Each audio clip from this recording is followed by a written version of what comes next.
I have cited denied having defected to the UPND. They stated that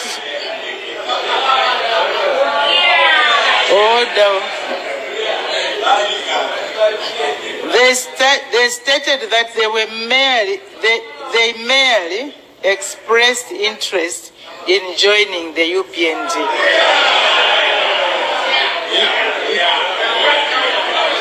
Mr. S. Chanda, MP, went further in his response to indicate that in his statement dated 22nd March 2026, he expressed his intention to join the UPND immediately after the dissolution of Parliament and was therefore still a member of the Patriotic Front. Honorable members, having reviewed the responses from the members who were the subject of the point of order raised by Mr. G.K. Chisanga, Member of Parliament for Lukasha constituency, and in the absence of any evidence from Mr. G.K. Chisanga, MP, to support his point of order, my ruling on the point of order by Mr. G.K. Chisanga, MP, is that the 6 members of Parliament are in order, as they have not abrogated the Constitution and therefore should continue to execute their mandate as members of Parliament. Honorable members, with regard to points of order raised by Dr. C. Andeleki, MP, and Mr. Bimpondo, MP, respectively, the Office of the Clerk has to date not received any response from Mr. Brian M. Munduvile, MP, Mr. George K. Chisanga, MP, and Mr. Stephen Kampyongo, MP, and Honorable Moses F. Moyo, MP. Accordingly, in the absence of responses from the members concerned, I am constrained from making a conclusion as to whether these members were alleged to have crossed the floor, who were alleged to have crossed the floor did in fact do so. The 2 points of order by Dr. C. Andeleki, MP, and Mr. Bimpundu, MP, respectively, therefore, lack merit due to lack of evidence.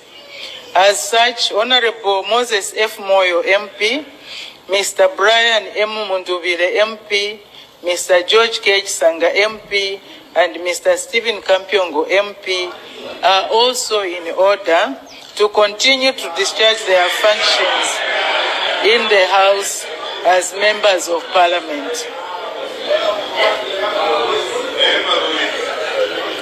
Honorable members, I wish to inform the House that on 29th April 2026, my office received correspondence from Mr. Chanda Augustine B. Katotobwe regarding his resignation from his position as Member of Parliament. In his letter, Mr. C. Katotobwe informed my office that in accordance with Article 72 of the Constitution, he was resigning from his position as Member of Parliament for Luapula constituency because he had accepted the position of presidential candidate for the Patriots of Economic Progress, PEP, party in the 13th August 2026 general elections. Subsequently, on the same day, I received further communication from Mr. Katotobwe's lawyers, J&M Advocates, confirming that the letter of resignation was duly signed by Mr. Chanda Augustine B. Katotobwe. While Mr. Katotobwe is not a subject of the 3 points of order that are the subject of my ruling, in his letter of resignation and confirmation by his lawyers gives me sufficient basis upon which to act. In this regard, necessary steps have been taken to ensure that Mr. Katotobwe does not participate in the conduct of the business of the House for the remainder of this meeting. Honorable members, let me take this opportunity to guide the House as I have done on numerous occasions, that where a member wishes to raise a point of order founded on an allegation of fact, that member is required to... Sunday, 10th May 2026. Today we are hosting Honorable Makebi Zulu, PF Pamosi Alliance President. And, they've picked a special purpose vehicle in Resolute Party in which the Alliance will participate in elections. The PF, I think, has now experience on picking special purpose vehicles. Remember, they picked NCP, National Congress Party of Pastor Peter Chanda in Petauke and won that seat. They picked FDD in Chawama and won that seat. And they picked FDD in Kasama mayoral elections and they nearly won that elections. So we've brought in Honorable Makebi Zulu to come and explain to us what's happening to the Patriotic Front. Remember, the last time we were supposed to host him, we then had the tragedy where the body of the late president was stolen and we had to abandon that discussion and deal with the emergency that had risen. That was 2 weeks ago. And now I have Honorable Makebi Zulu with me and he's going to join me as we discuss various issues. Honorable Makebi Zulu, welcome to today's broadcast. Thanks, Ambassador, and happy Sunday to you. Happy Mother's Day to all the mothers out there as well. Wonderful. I saw a picture of you and your mother. She looks like your sister. She's quite young. Well, she's kept herself very well, and she's still very, very energetic. I love my mother very much, and one thing I keep talking about is how that in my formative years when I was young, I woke up in the middle of the night. I think I must have been in grade 3 or so. I woke up in the middle of the night, of course, for the visitation to the P room, then what we called it. Then I heard someone whispering something somewhere in the sitting room. I went there and only to notice that it was actually my mother who was praying in the dark.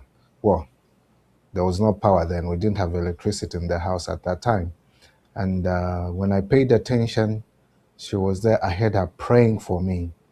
And that is a moment that really changed my life, knowing that there's someone out there who's praying for me. And to this day, I know she is still praying for me.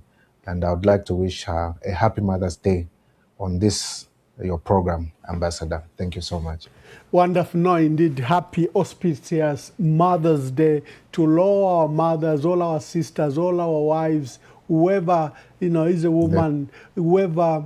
And also happy Mother's Day to many men that, would act the role of a mother and are both mothers and fathers. Yeah, no, thank you. I saw you were at church and there at church, a dramatic story emerged by Bishop Sakala. He said the two of you, two alliances, Honorable you, Makebi Zulu, and that of Honorable Brian Munduwile, are talking. I think that immediately caught the attention of the church and all of us that were watching the broadcast. Because on this forum, all the callers push all of you that you should work together. Let's start with that issue of the alliances and working together in the opposition. That is nothing new to us, because on every program, Ambassador, that I've appeared on, I have always raised the aspect of unity, the aspect of us uniting as an opposition. From the time we were having our intra-party elections to this particular moment, we still sing the same song as to how best we can work together, how best we can unite around the salvation of Zambia. That is what has been important. You may recall that the time we were deciding to say, let's pick a flag bearer as the Patriotic Front party, someone that is going to lead us into the next election. We had 9 to 11 candidates that showed interest to be able to lead the party. Having done so, of course, there were a lot of it were coming in between postponements and things of that sort that came in the way until eventually we decided, listen, we need to go ahead, we need to move on, because we can't keep hoping that the courts are going to act on time and give us back the Patriotic Front Party. In the meantime, there are machinations and moves to stop us from using the name Patriotic Front Party. Why don't we then have a process that we're going to use to pick a leader amongst ourselves, and then that leader will lead the party, and the structures, and will be able to pick a special purpose vehicle. My colleague, Honorable Mundubile, was one of those people. You were one of the people that participated in that. Honorable Given Lubinda, Honorable Mao Sampa, Honorable Chimbakambuli participated in that process. But along the way, we saw that others went out. My brother, Honorable Mundubile, went out. You withdrew from the races, withdrew.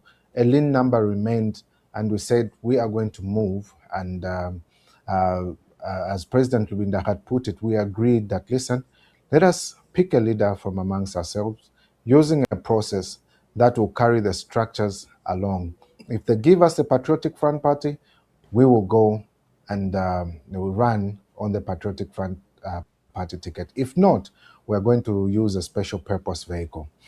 This is not alien, the use of a special purpose vehicle. It's not alien because remember when it came to the by-election in Petauke, we used NCP. We used FDD in Kasama. In Wapula, we used NCP and we used FDD as well as special purposes vehicle.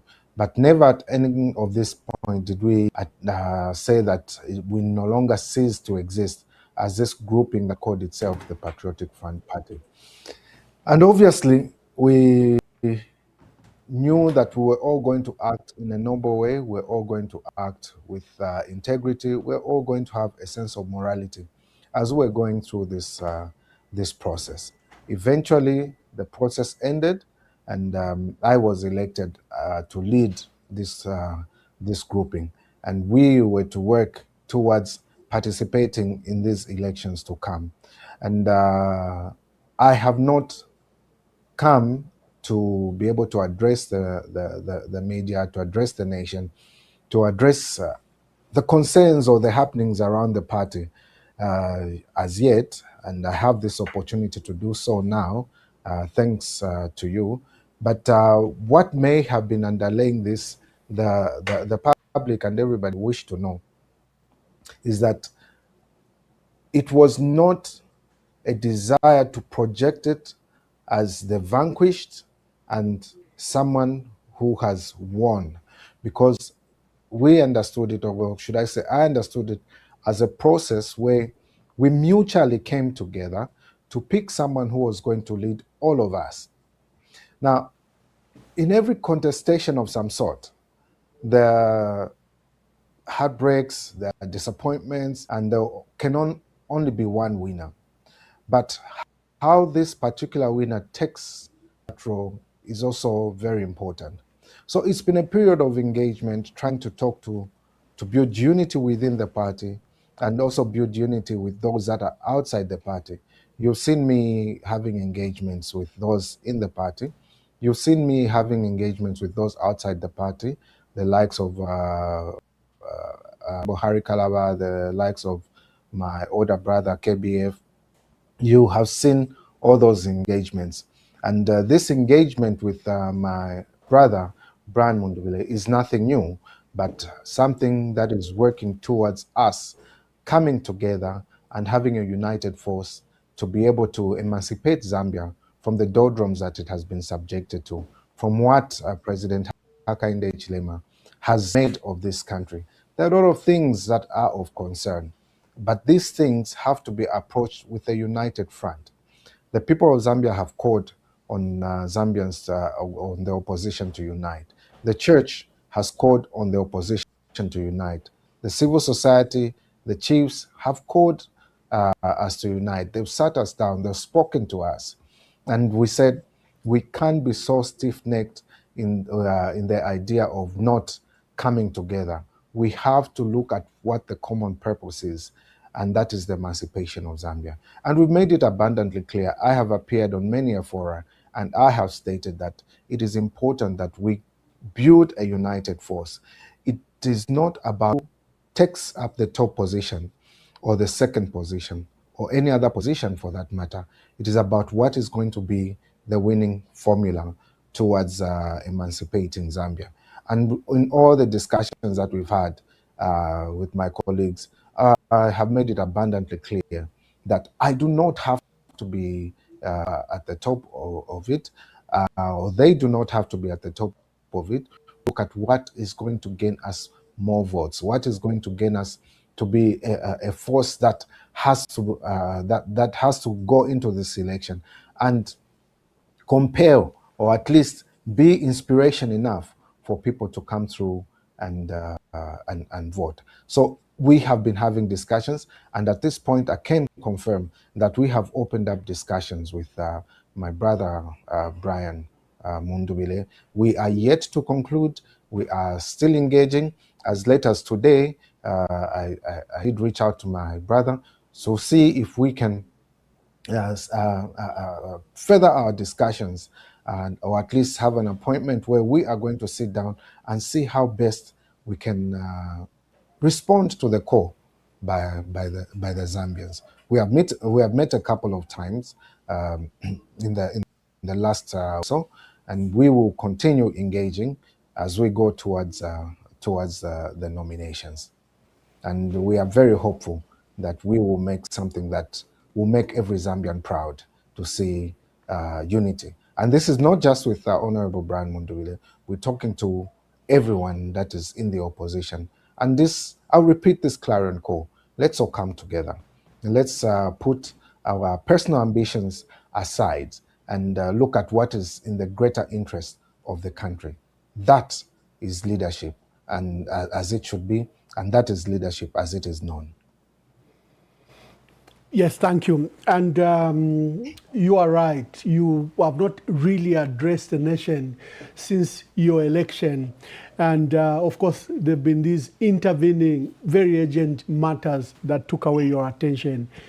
Let's come to the Patriotic Front. It appears in disarray, disintegrated. Their factions, Robert Chavinga, Mao Sampa, and then, of course, the grouping led by you. And our people are confused.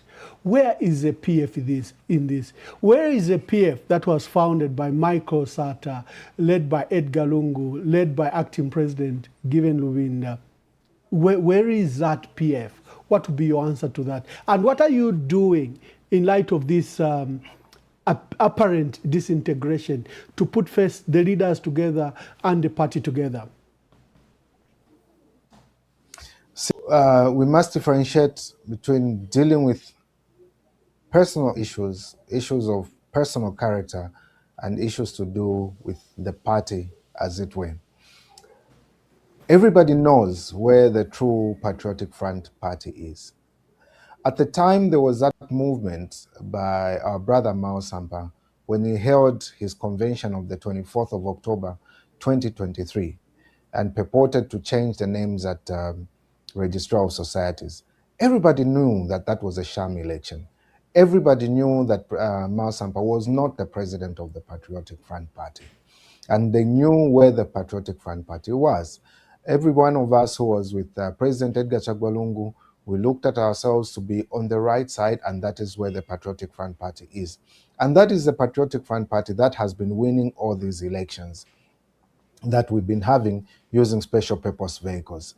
Even when our brother Mao Sampa himself, when a first one was pulled on him and Chavinga took over, everybody knew where the Patriotic Front Party was. And it is for that reason that you saw Mao Sampa saying, I have come back to the fold.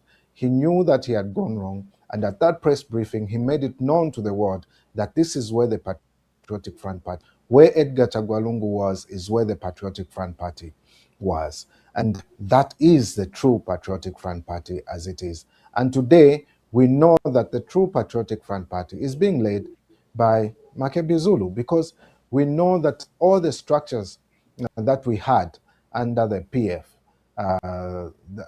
whose papers were stolen, whose documentation moved to others who command no respect from our structures, who have no authority over our structures, who can't even hold a meeting with our structures, are holding on to the papers of the PF. Of course, there've been these issues, the back and forth, and it is quite alarming right now that we can go back to default settings to try and make true that which isn't and assume it was.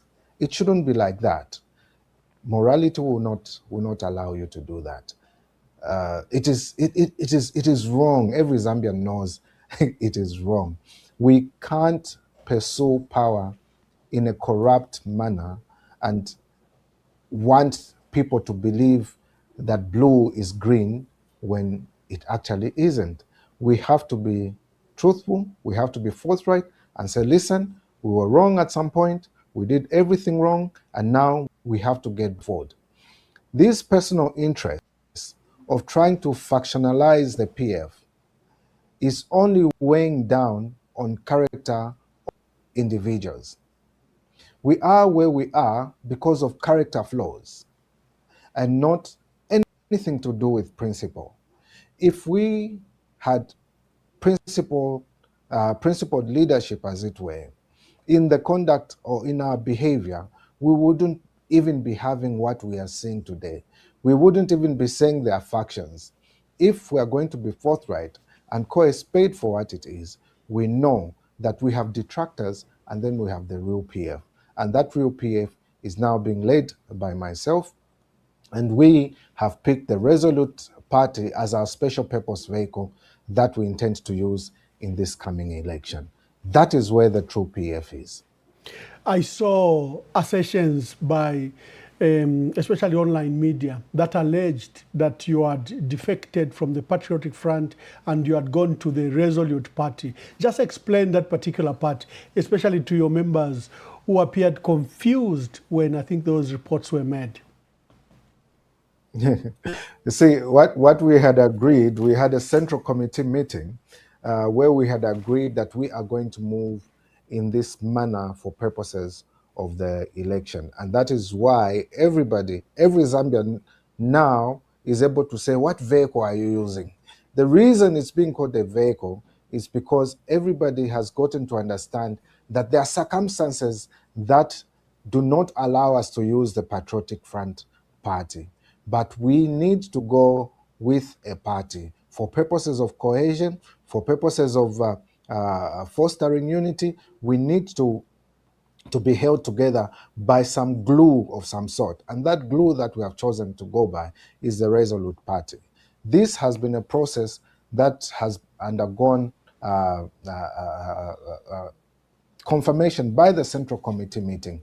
Our Council of Elders in the party was tasked to look amongst the political parties that were available and be able to choose or which would be best suited. And that the Resolute Party is one such party that was proposed by the Council of Elders. This process, remember, began even before I took over the reins of leadership. That's where the process started from. It is a process that was inherited, and the party needs to remain alive. The party needs to go on ahead. But even with that, what we have said is that whatever commotion, whatever thing may have been caused in between, all is forgiven. Let's come back together. Let's work together. Let's salvage Zambia before we go into deeper doldrums of uncertainty, of tyranny, of tribalism, of regionalism, of all things not right. Before we can get into those extremes, let us salvage the situation, and we can only do so together. And that is our call. A call for unity, a call for realization of the direction that we want to take the party to, a call for selflessness in this approach, and a call for introspection as to what the Zambians really want. Posterity is going to judge us harshly if we don't work together in the manner that Zambians want us to. They know what they don't want. They know that the UPND has failed. They don't even want us to be talking about the UPND. They are saying, you are our hope. Come together. Let us know what you're going to do for us. Whatever the case, we know that you would certainly be better than the UPND. You've been there.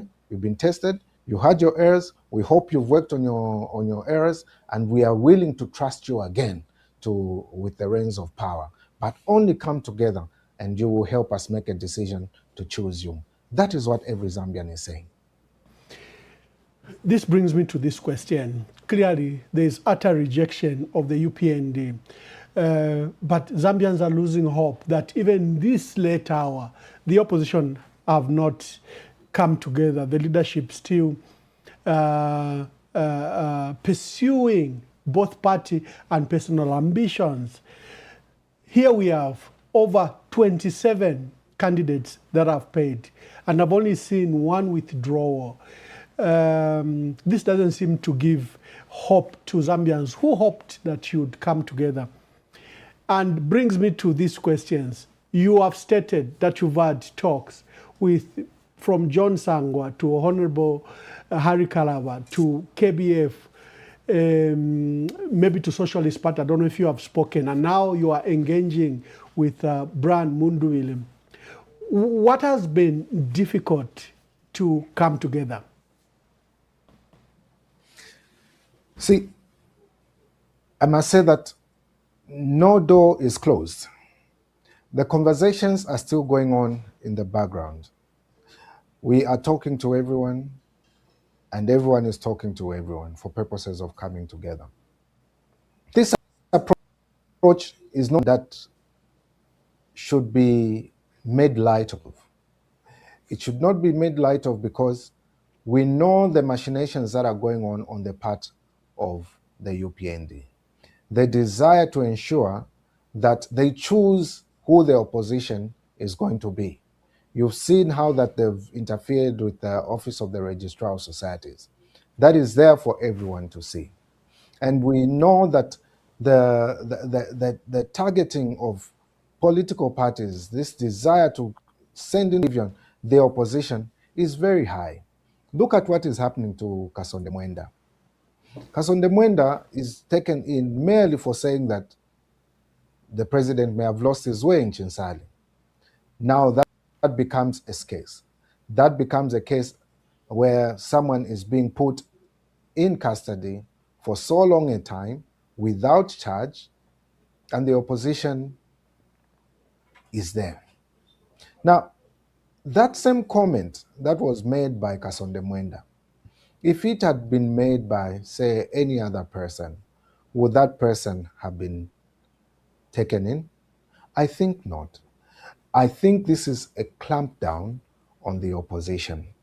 And in the approach that we are taking, in this approach where over 20 have at least expressed interest, we need to now start cutting down, or at least coming down to the reasonable numbers that we desire to be.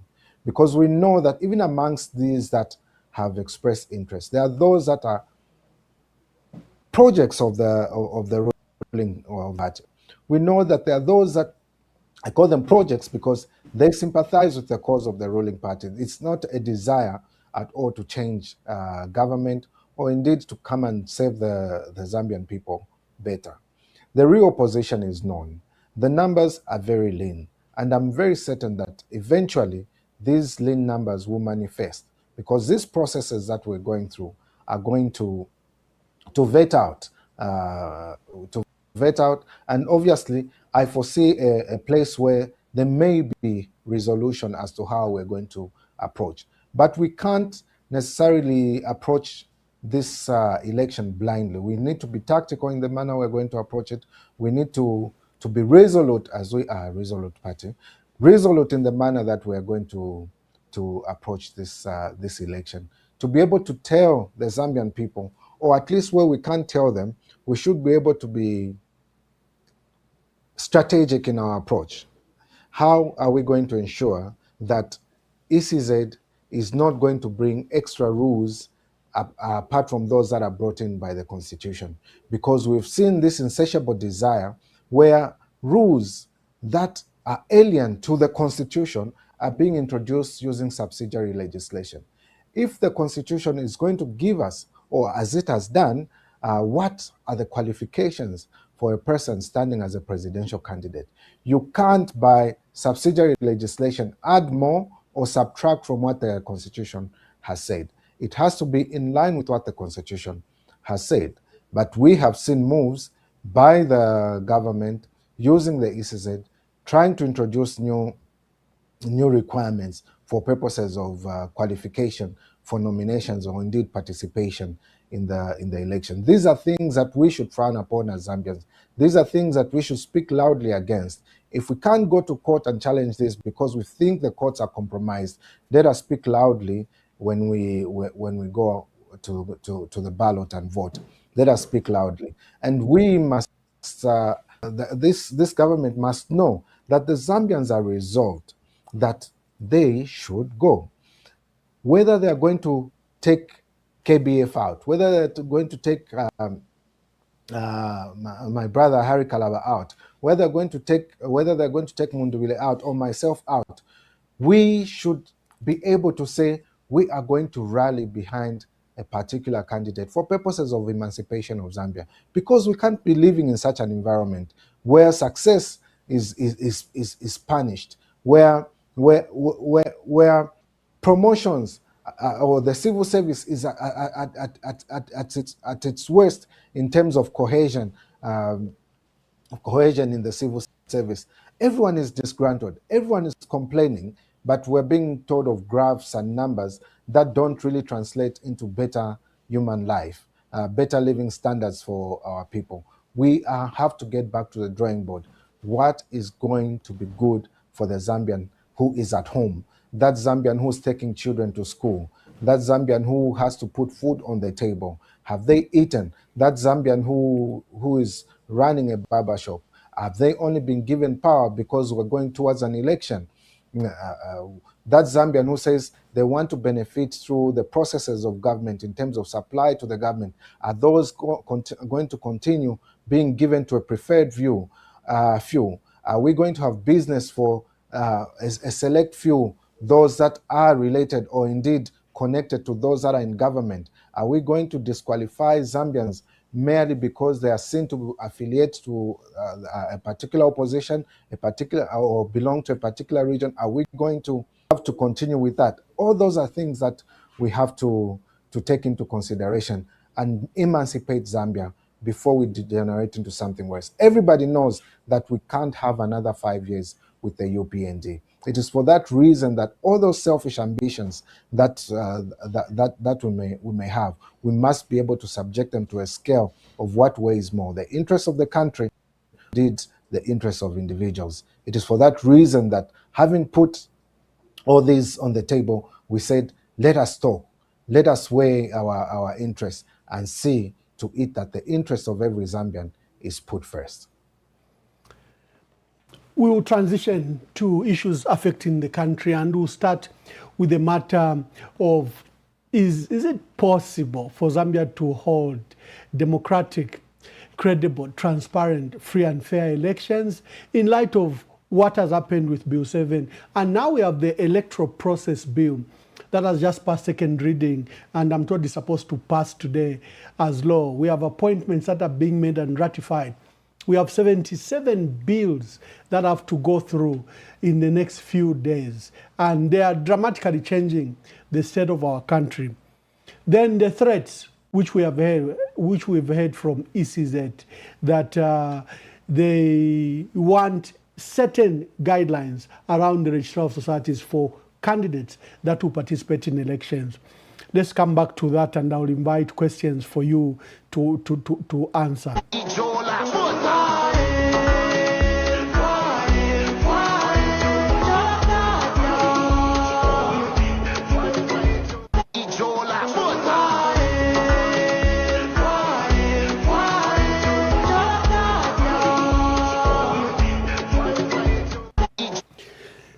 Honorable, Makebi Zulu, is it possible for Zambia to hold democratic, credible, transparent, free and fair elections? See, you ask a very important question. And the question that I would like to pose to the government and to President Hakainde Hichilema and everyone at ECZ, is it possible for you to subvert the will of the people? Is it possible for you to decide for and on behalf of the Zambians as to what exactly they want? The very rules that have existed are the ones that brought the UPND into power. To change rules, to think you can legislate the will of the people is amiss in itself. Now, to address the question that you ask, is it possible to have a credible election in Zambia? It is possible to have a credible election in Zambia. It is possible because the Zambians themselves will form an opinion of what credibility is. No matter how much you may legislate or choose to disenfranchise certain individuals, at the end of the day, they have to make a decision. They have to make a decision whether they have to continue with the kind of National Assembly that we have, which is an embarrassment in the region. They have to make a decision whether they'll have to continue with a judiciary that is seemingly openly compromised. They have to make a decision whether they want a government that meddles in the affairs of the institutions of governance. They have to make a decision whether they want a civil service that is so polarized. What Zambians are asking for are civil service reforms. They want reforms in the police. They want a fair way of employing people in government. They want to see that there's rule of law and they're not being stifled into silence. You can't now say that the Cybersecurity Act, which you have enhanced in its unreasonableness to be good law merely because it shuts people up. Those people you think you have shut up are speaking at their kitchen tables. And as we speak at our kitchen tables, we have already decided that the UPND must go. These are necessary voices that any open government, any democratic government should be able to sit back and say, what are the people saying? What do the Zambian people want? And if they ask themselves those genuine questions, then their governance style is going to change. They'll respect the rule of law, they'll respect the freedoms of Zambians, they'll respect the very people that put them there, and they should be able to work with trust to say, if we are going to do the right thing, we trust that the Zambians will bring us back. The moment you try to change the rules to fit your situation, then that's an admission that you have failed in the area of governance. You have failed to deliver on the promises that you said you would deliver to the Zambian people, and now you want to subvert their will to suit your circumstances. That is not the Zambia we know. That is not how Zambians work. It may work in other countries where rules or anything are changed to suit the circumstances of the leader that is there. But for Zambia, we know that when Zambians come together and make a decision for change, that change must come. That decision has been made by Zambians. There is no time to rectify the wrongs that the UPND have done. And now Zambians are saying, we are resolved, we are resolute in the manner that we're going to approach this election. And perhaps the Resolute Party is the way to go. Perhaps a united opposition is the way to go. And Zambians are saying, give us a leader in a united front and we will give you the vote. And that is the call that we're responding to right now. We urge those citizens at ECZ, Zambia is beyond you. Zambia is beyond your personal needs. Zambia is beyond your holding of those positions. Give the Zambians a free and fair election. President Hakainde Hichilema, you have an obligation to give the Zambians a free and fair election. After all, they're the ones who are paying for it. It is their money that is going into this election. They are the ones that gave you the mandate to say, let's see what you can do in these 5 years. And if you do not work in accordance with this agreement we call your manifesto, we have a right and power under our constitution to say, there is a door, let's bring in another person. Let us not have posterity judge you harshly for making decisions that are personal and not national in nature. The happenings at Parliament have alarmed all stakeholders. You have members of Parliament, most of them belonging to the Patriotic Front, that have formally announced that they've defected to the UPND. And the Speaker today ruled, I played the video earlier, that there's no evidence that those members of Parliament defected to the UPND. Clearly, this is an attack on justice. You're a constitutional lawyer, and I'm asking you in that capacity. Is a speaker right? Can we allow this, the abuse of the National Assembly? You have members who have defected, crossed floors, and in accordance with our constitution, they've broken the law. They cannot sit in Parliament and pass these 77 new laws, collect allowances, and still purport that, they are legitimately there. I don't know what your thoughts are in light of the announcement that has been made by the president, by the speaker. That's a circus. I listened to that particular ruling. That indeed is a circus. And that is why we're saying that we need to build strong institutions that are not dependent on individuals. Because what has been seen is an erosion of integrity, an erosion of morality. Even members of parliament, how do you as a member of parliament say you have defected to the ruling party and the next day you show up in parliament? I must commend Honorable Katotowe for the decision that he made, because he knows the consequences of abrogating the very constitution that we have given to ourselves. Now, this is a constitutional breach that we are looking at. It is not for the UPND or indeed the speaker to enhance or to look at what serves the interests of the UPND in this case. It is, what does the law say? What have we chosen to be our governing rules? When a person crosses the floor, what do we do in those circumstances? You can't say there is no evidence. When there's it's in public domain, there are certain things that are a notorious fact, certain things that you take cognizant of. In law, we say you take judicial notice of certain circumstances. You can't necessarily say that I am not aware, or indeed it has not been brought to my attention. When it is in the public domain, it has an effect on the integrity of the person that is making that decision, and also the integrity of the persons that are involved in those acts. Did they call them? Did they answer to that question? Did they watch the video? The speaker does claim that she stays in Jupiter or Mars every day, goes and comes back and doesn't know what is going on around. But even then, when a point of order is raised in that particular manner, and there is need for further evidence, go for it if you think there is need for further evidence. But have these people said no? Of course they haven't said no. We have had strange rulings from this particular speaker.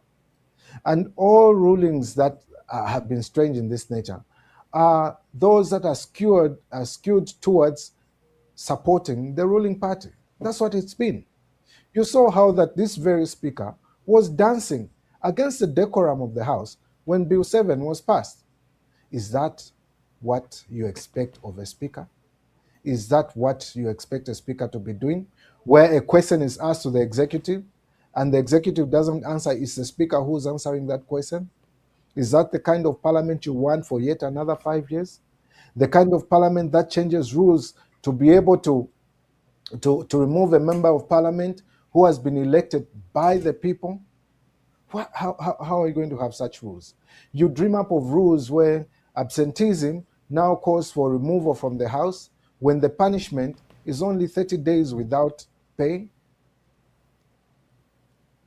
Is that the kind of assembly we want? the calls for change of government is even higher, even on that score alone. The calls for change of government is higher, to a government that is going to respect our law. Because this government has shown in more ways than many that they're incapable of upholding the Constitution. They want institutions to banter or to sing to what they want.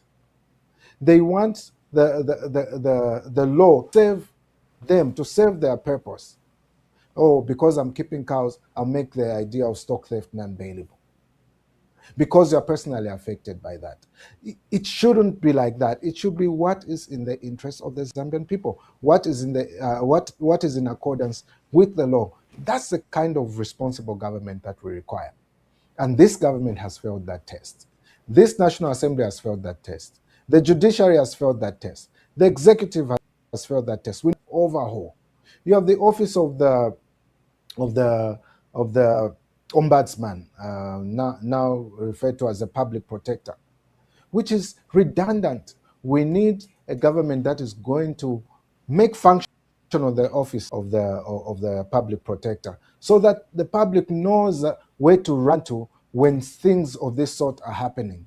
These officials in government should be made to account. We need that accounting system, because without accountability, then the aspect of responsibility is vitiated. We can't have a responsible government that is when there's no accountability. And this is one example of an irresponsible government. And this election should be a determinant of where Zambia must go. Indeed, we're at a crossroads, and decisions have to be made. The Bible says, multitudes in the valley of decision, for the day of the Lord is near in the valley of decision. And indeed, we are this multitude as Zambians in this valley of decisions, and we have to make that decision so that the will of the Zambian people and the will of God be done in this country. Yeah, the speaker I saw wanted to conflate two issues as if to make it fair. She read a point of order regarding those that have joined the Tonse Alliance, the MPs. I think there is a clear difference between members that have joined an alliance and those that have defected to the UPND. Let me just read these that made or participated in a public process that showed that they had crossed the floor. Yes. Sunday Chanda of Kanchivia, yes. Davison Mungandu, in fact, I might have some of their pictures. Davison Mungandu of Chama South, Marjorie Nakaponda, Jonathan Daka, Robert Chavinga Mafinga, Levan Chivombwe Bahati, Anton Mumba. I might even have a picture of Anton Mumba here. Let me look for it. Here, he was received just the other day from Kantansh, Mishek Nyambose. I've got a picture of him as well. Sydney Mushanga was actually received by Cornelius Mwetwa. We have Andrew Zindlu Lubusha. He started a long time and declared was UPND. And he wears UPND regalia everywhere. We have Sibongile Mwamba, my dear sister from Kasama, Taulo Chewe from Lubansensh, Michael Zondani Katambo, Masaiti. We have Daniel Mwanza Kaumbwe, Elias Daka Msanzala. And the pictures and evidence is there that they've crossed floor, they've participated in a process where they've been received, they've won party regalia. What is crossing the floor? Why is the speaker saying there's no evidence? We even have a video of the president, let me play it briefly, where the president was receiving these defectors, including some mayors. We welcome Kitwe Mayor, Chipata Mayor, Lundazi Council Chairperson. We welcome the councillors and other civic leaders. We welcome MPs, MP Chibuye for Ron and everybody across the country. We are receiving members joining UPND every day in all the 10 provinces of Zambia. Allah, Nachi Diva. Nachi Diva sana.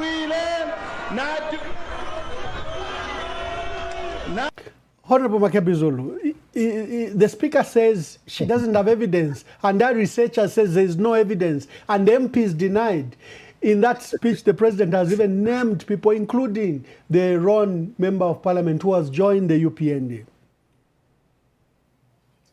That is blatant disrespect of the Constitution. The president, in no uncertain terms, named individuals and said they had joined the UPND. What is the legal implication of that? Our Constitution says if you were voted for on a particular ticket and you choose, was a member of parliament, to join another party, you lose your seat. And if you are an independent member of parliament, having been voted for as an independent member of parliament, you choose to join a political party, during the subsistence of your term in office, you cease to be a member of parliament. That is the law, so clear. Just that the research team and everybody else never came across this. Listen,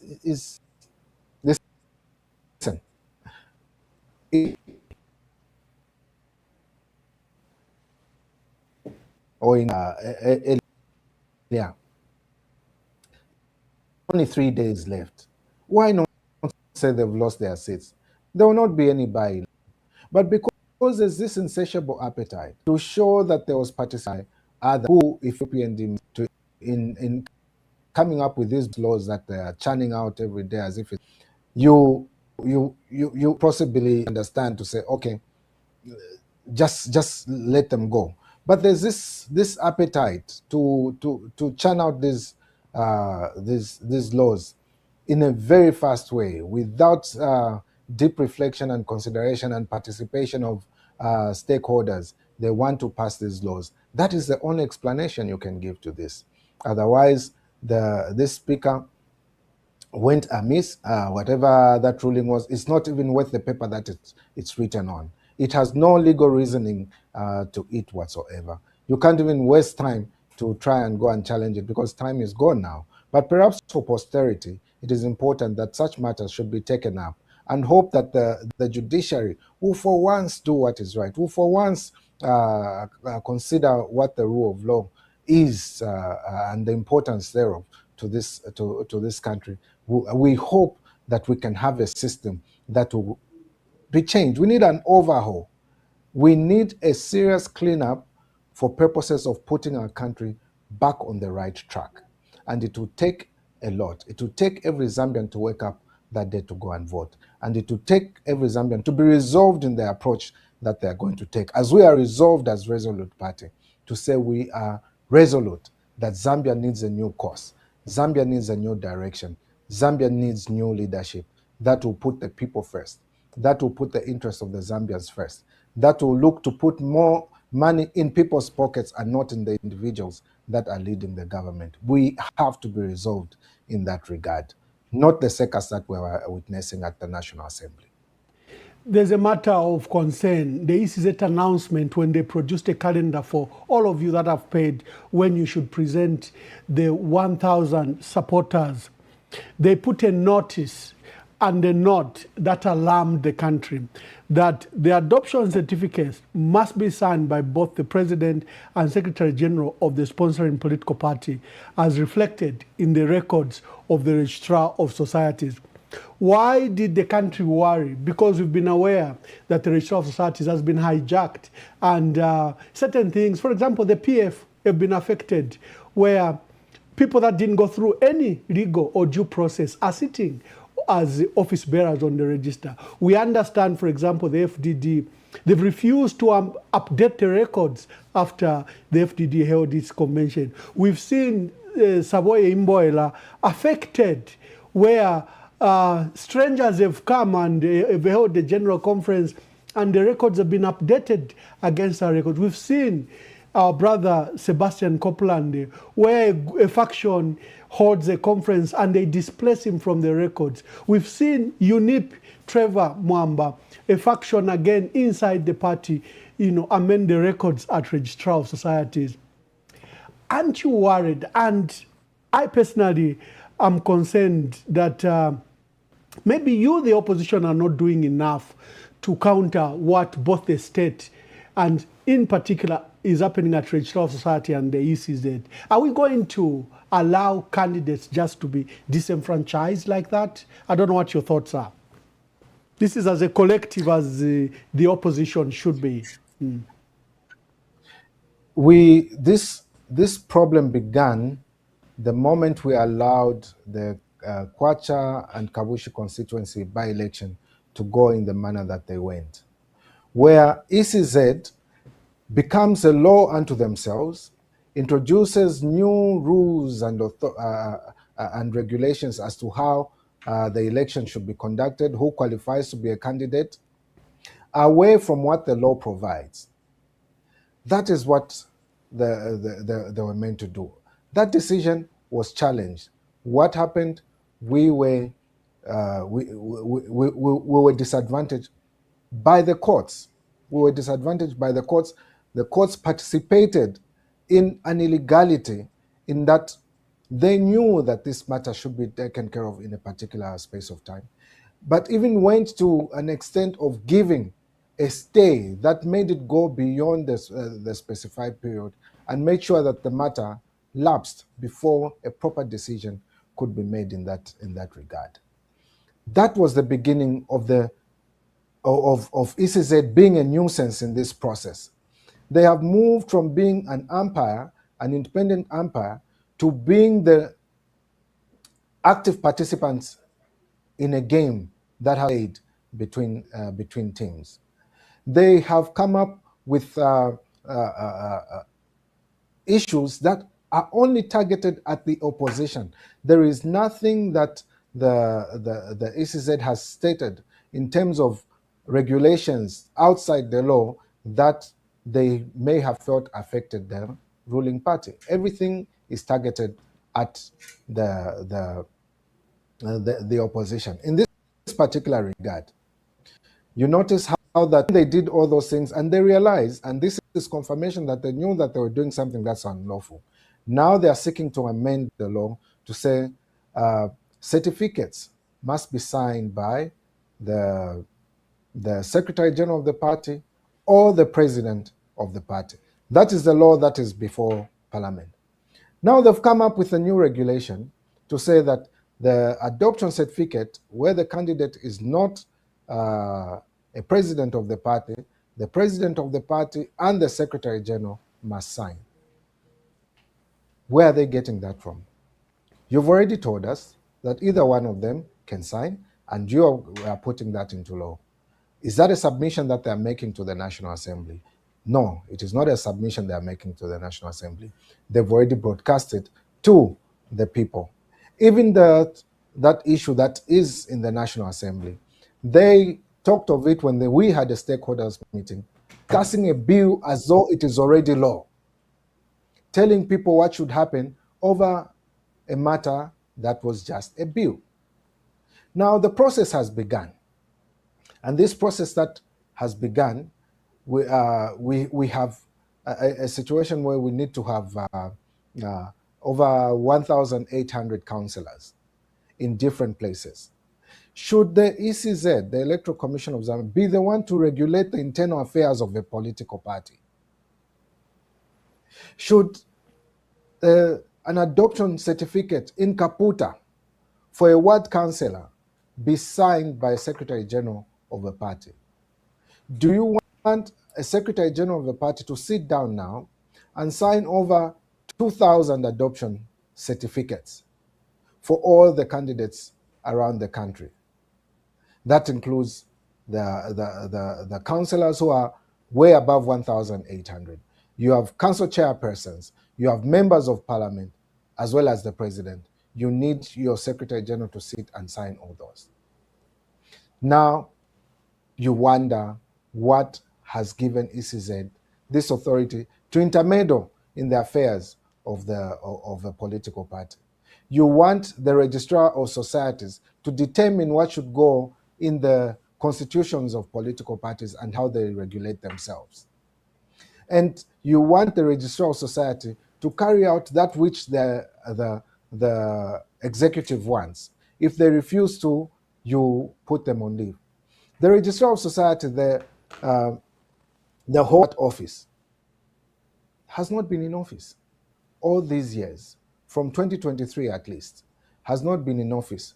What offense did she commit? The offense she committed is she refused to change the office bearers for the Patriotic Front Party because she said that she did not agree that the convention of the 24th of October 2023 was held in the manner that the PF constitution provided for. What happened? She was removed and charged, and now she's at home. Everyone who's purported to be a registrar of society right now, I should think they're only in an acting capacity, because the holder of the office is together with over 430 civil servants that have been told to remain at home from the time this government came. They have removed them, told them to remain at home. They are getting paid for staying at home, and those that are in their positions are getting paid for acting in those positions. That is a very big waste of resources. You have a human resource that is at home being paid for doing nothing, and you have human resource that has taken up those positions being paid an acting allowance as though the holders of those offices are there. That is an abuse of office. That is corrupt. That is an overreach when it comes to the running of the civil service. No wonder we have a civil service that is so disgruntled, that's so demotivated. We need to get back to the basics and do what's right for the country. Before we open the phone lines, I have two questions for you. First, let's talk briefly about the U.S. ambassador. He castigated the government of President Hakainde Hichilema, calling it corrupt, dishonest, and the misrule that he exposed, including the appointment of persons that are being investigated by the anti-corruption to head the very anti-corruption commission. He also talked about that reforms by President Hakainde Hichilema are bogus, because he says there are no sacred cows and that they'll fight corruption from the past, present, and future. You have an anti-corruption commission that has discontinued investigations against key ministers that were deemed to have participated in corruption. I think that this statement by the Michael Gonzalez, the outgoing U.S. ambassador, were very profound. I don't know what your thoughts are about that. Well, you also need to say that there was a response, an abysmal one for that matter, as to what the American ambassador said. See, the American ambassador was very categorical over the issues that were of concern. The response from government was a blanket one. They did not address each and every one of those. It is an issue that I've raised before. Why were there changes in the pricing from 400 or at least over 400 million all the way up to 800 million? These monies on top. What has happened to the loan that was given towards the same road? And if there was a loan that was given to the company to be recovered in 25 years by the Chinese government, what is our NAPSA with that contractor? If the contractor was given NAPSA money, why is the contractor being given to run the toll gates for purposes of recovering the money and paying back to NAPSA? Why was the consortium given $30 million for doing nothing? If that is not corruption, what is it then? Shouldn't you have specifically addressed those issues and stated whether or not they were true? This issue of pollution of the Kafue River on the Copper Belt and the dangers that it posed to the Zambian people, isn't it an act of recklessness if you're not going to address it as to look at the safety of the people that you govern, the people that you hope to campaign to come and vote for you? Shouldn't it be a matter of concern? An issue was raised as to how monies are being taken to East Asia, moving from our economy into East Asia. Shouldn't that be a matter of concern? Shouldn't you address it specifically and say there are no such things that are going on? Okay, there's this aid that has been given, and the misappropriation of the aid, or the idea of those that are said to be perpetuating these these wrongs only go away with a slap on the wrist. Should that be the case? Is it not true that the person that was appointed at ACC was undergoing investigations at that particular time? And this time around, the people that are being appointed as judges who are still under investigations, is it right that we should proceed in that manner? Is it right that we should only have courts created to try certain people, those that belonged to the PF government, and anyone else goes to the normal courts, but these courts are specifically created to deal with those people, or at least the close associates of those that were in PF? Is that a right thing? Are you telling us that there has been no corruption within the UPND in the last few years? This corruption that has been said to have existed, are there people that are undergoing trial for having abused or misused government resources? Those that are seemingly close to this government and those that are in government and holding positions of power are being let loose. The Financial Intelligence Center report is talking about the outflows and the inflows of monies that are suspected to be illicit. What has this government done about that? Pretty much nothing.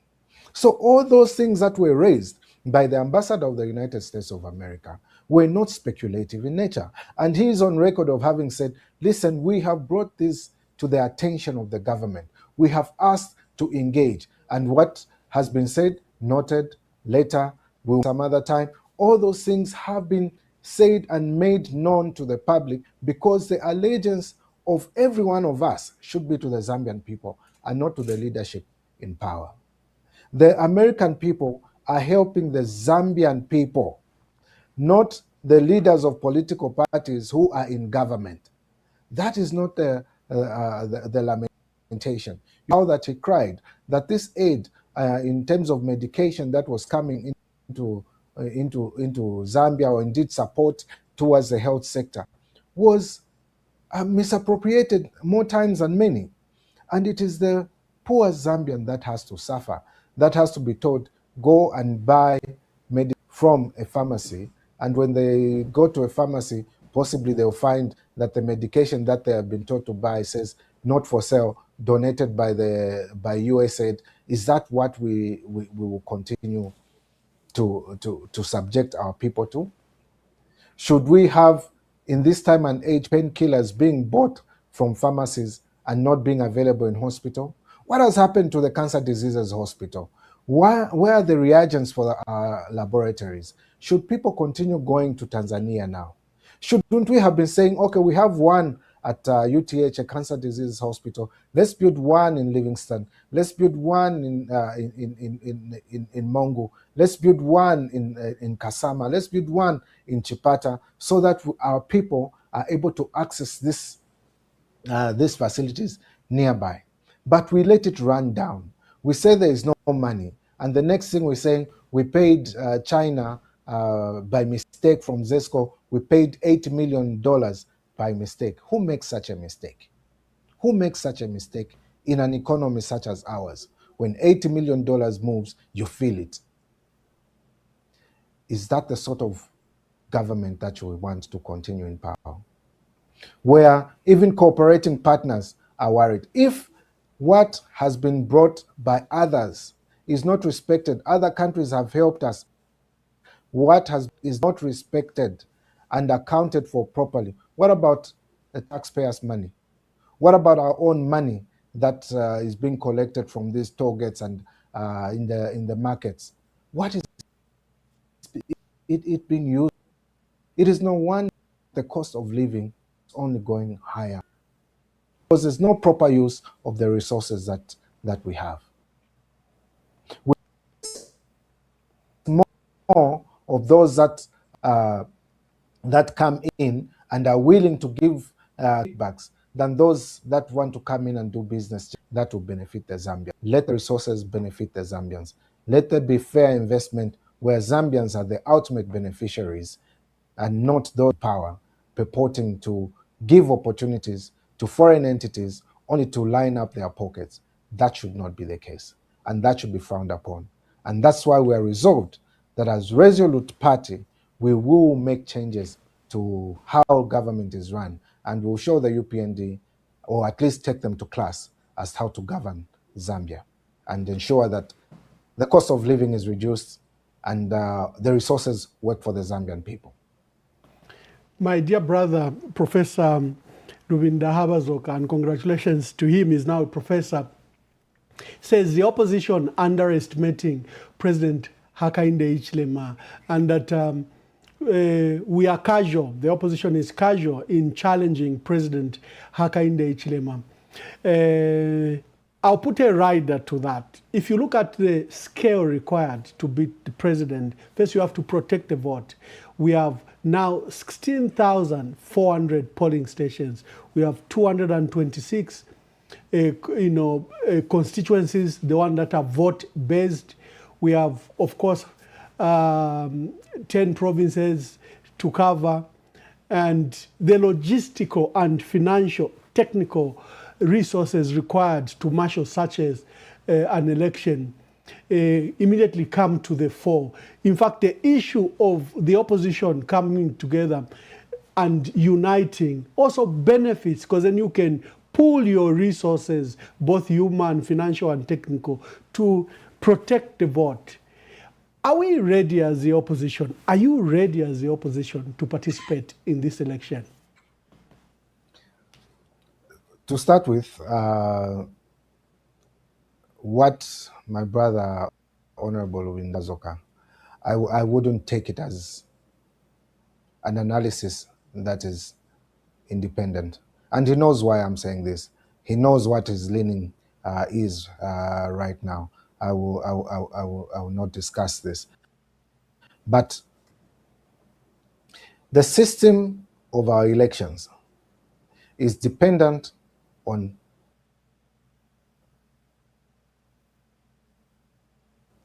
polling station to vote.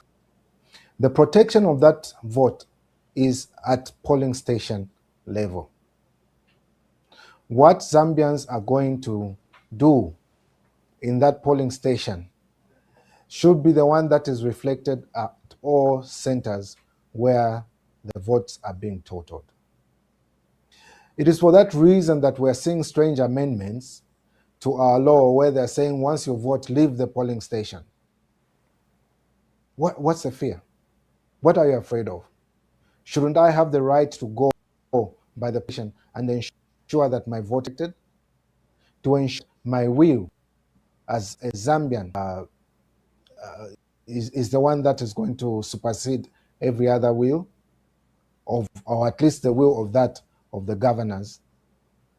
We should be able to organize ourselves to the smallest unit as an opposition, but also as Zambians, particularly Zambians, you who are being told to carry out these activities that subvert the will of the Zambians. Posterity will judge you harshly. Remember to put your country first. This has been done before. People have tried before to subvert the will of their countrymen and women.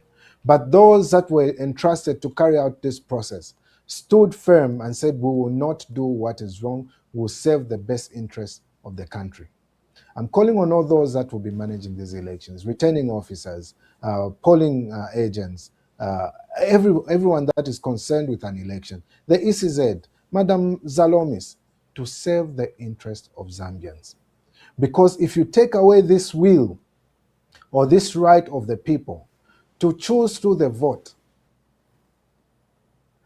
the requirement which you have been given to by law to be the right way to change leadership, the result of this denial would be ghastly to contemplate. We should not contemplate going in that direction. We should enable ourselves to ensure in place for ourselves, work to show the will of the people, work to ensure that the will of people is shown. And the word to the opposition is, let us open our eyes and see the bigger picture here. Indeed, we need to come together. But beyond coming together, we need to ensure that the Zambians have a credible election. And we'll call on all cooperating partners, all our neighbors in the bloc, or indeed organizations that we belong to, NGOs. For the first time in this country, at least from the time we got into multipartism, this is a time when the NGOs are downtrodden the most, are being shut up the most. We can't allow ourselves to continue. Protectors of democracy, institutions of democracy must be allowed to thrive. Not allowing them to thrive is unconstitutional. Not allowing them to be autonomous and independent is unconstitutional. It goes against the very law that we set for ourselves. And we must be able to protect these laws. The judiciary, I would call on the judiciary to do the right thing. For once, let us ensure that these institutions of democracy are protected.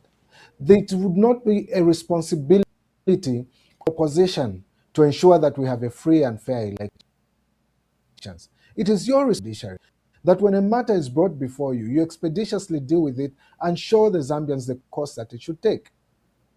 It is your responsibility that has been given to you by the Zambians. They're saying this power which we have given to you, the judiciary, to do the right thing. So let the judiciary do the right thing. When a matter is brought, as urgent as it appears, deal with it and give direction to the country. A lawful one, not one that pleases this government. Are you capable of that? Are you capable, patriotic, and doing the right thing? Or should we wait for change to do an overhaul, or at least an overhaul of the civil service, an overhaul of the legislature, an overhaul of our governance system to put us back on track? I do believe that we still have good men and women who are capable of doing the right thing. Good men and women who will follow the law for what it is and give the Zambians what they want. Let everything reflect the will of the Zambians, not the will of those that are governing. That is my call. Let us take it beyond the participants in this election and be the ones to take up this burden and say we have to carry Zambia forward through legit means that we have put for ourselves. That is what I would, that would be my response to that question, Ambassador. Thank you very much. We are hosting Honorable Makebi Zulu, PF Pamosi Alliance President, and they've picked Resolute Party as a special purpose vehicle to participate in these elections.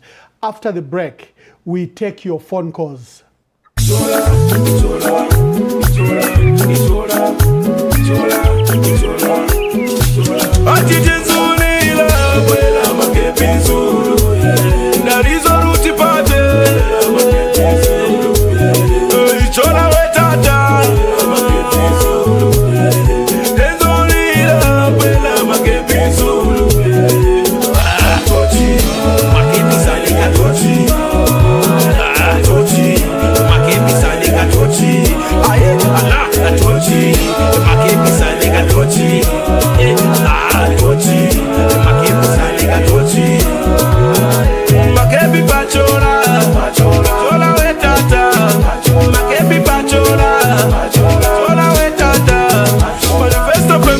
The lines are flooding in. Let's take the calls. Hello, caller. You are my first caller. Tell us your name and where you're calling us from and make your contribution.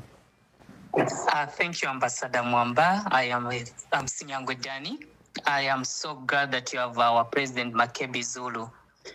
My question to our president, the incoming president of Zambia, and I'll ask him this question.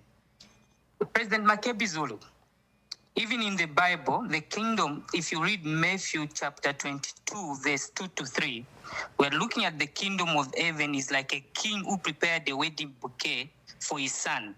And then he went out to invite people to come to this wedding. Yes, Ambassador Mwamba, and even the President Makebi Zulu, you've gone out to reach to these people. But the most important tool, President Makebi Zulu, is the people of Zambia. And the people of Zambia are behind you. Yes, unity with a purpose is welcome. But again, when you go out to invite people to say, Mwevantu, let us come and save the Zambian people, This is what we need to do for the Zambian people. If people don't want to yield to that call, President Makebi Zulu, your call should be with the Zambian people. Makebi Zulu, you are the chosen one. There's no need to start. Yes, we need people to work together. And those who come to your call, trust me, then they want to save a better Zambia and they love Zambia. We are behind you, President Makebi Zulu, and we'll continue supporting you. And this moment, President Makebi Zulu, my emphasis and my point is start working with the Zambian biggest opposition party, and that is the Zambian people. We love you and God bless you. And thank you, Ambassador Mwamba, for having us this opportunity to talk to the president. God bless Zambia. Thank you. Hello, caller. Please tell us your name and where you're calling us from and make your quick contribution. I'll remain anonymous. Good evening, Makebi Zulu, and good evening, Emmanuel Mwamba. Yes, my brother, proceed. Yes. First of all, I want to register my disappointment in Comrade Makebi Zulu for confusing us, the voters who are very, very thirsty to change this regime. And just wanting to be so selfish and failing us to give us a proper direction as opposition. Thank you. Hello, caller. Please tell us your name and where you are calling us from. Hello, Tata Bashumba. Yes. Nine Mumbi Piri. Mkwai Honorable Mumbipiri. Mkwai, I joined a bit late because of the situation with my grandchildren. Okay. President Makebi Zulu, good evening. He can hear you, thank you. Mkwai, firstly, I want to appreciate him. I saw a picture of him on Mother's Day. All of it's like me and my other son, have a son, who looks like me. Although he's a boy. Yes. But Makebi, and it's me who started endorsing you. So far, for now, for Mwalanda, according to me, it's very, very progressive. And continue engaging everybody. Bashimwamba mwari kushatini pa program pamwenu opo nalandire nati when Balungu's body went missing. I told you that if these people cannot come together, it means bonse badi barishamo ama 3 pindi mulebukisha. Mkwai. For me, Baba Kebi, I'm so proud of you. Even yesterday, you know, we had a very big meeting. Yama Catholic Women Organization. And I was there, Bafosina Sinyango was there, Bajin Kapata was there, Navasu Vechalukosa, because we are Catholic women's. And let us continue praying. And today, when we went for Mass, Vashumwamba, I know you're missing home. Let me tell you, coincidentally, I don't know why. When I wanted to start a novena, we are starting a novena for the receiving of the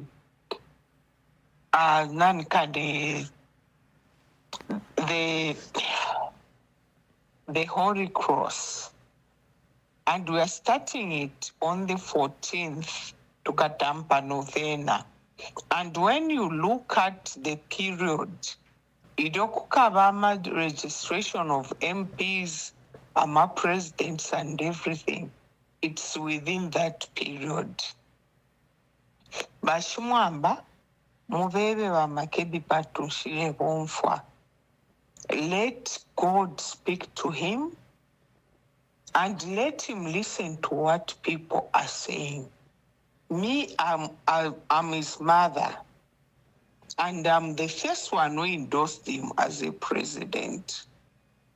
I'll support him throughout. And we love him.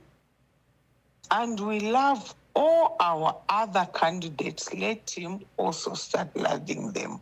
But otherwise, Oponachisa Joinina, the way he has spoken, it's very positive. Thank you, And nangu batume bambo ku Mr. Ofobalera and like ababa fumapo. Don't despair. My son, you're number one. Thank you, bye. Hello, caller. Please tell us your name and where you're calling us from.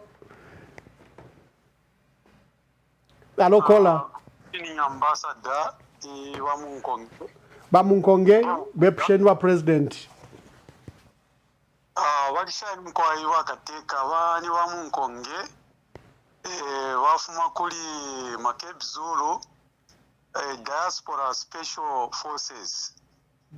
Wakateka pali fyonse fifile chitika muchalo tapali question ili yonse oninge pusha because ili nchikokwe bati ama answers yonse yali pali imwe tapali uwafyo buli wonse omwingafiro okusova pali ifya bena Zambia bale pitamo lelo nalala ndakofye kulu bali lumbi urupalireko panono mukati wakateka ndelo mbako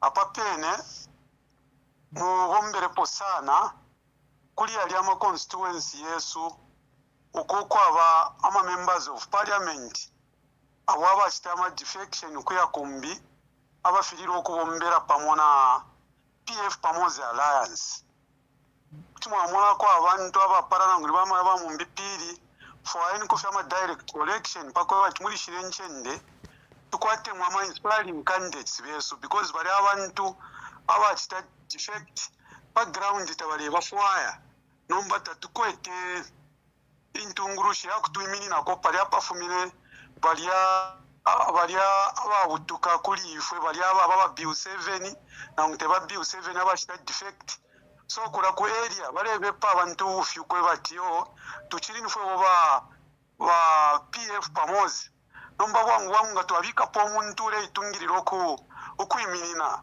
akarase ndeshu ili akumakuli imwe nokurondorera abantu so kutumwa sara kofi abo bayishi bakona ngulu ama bamumbipiri pako bati communication yaba direct kutumwa penda fama constituency mulo muri like narampera ko example aba miposha sana ku Chirubi n'abapokerera n'empia iya kushitefi yakuri apachiriro instead yonse kuti bamitumira amashu ikora ku Chirubi kuroko abafube kuri ba candidate barabakisara bonse mufuremu abakita reach out so chendero mbako fe wakateko ko bati ifo kono ku diaspora ifo ba Makebi Zulu special forces so pangeni first na another special forces ya ko bati tona olio bubufi barebepa because abe karacharo bonse background baremilorera nombe fitukwete balia ababutuka mu kipani kyesu barebepa obufi kwa kitulina bena so ingireni po wangu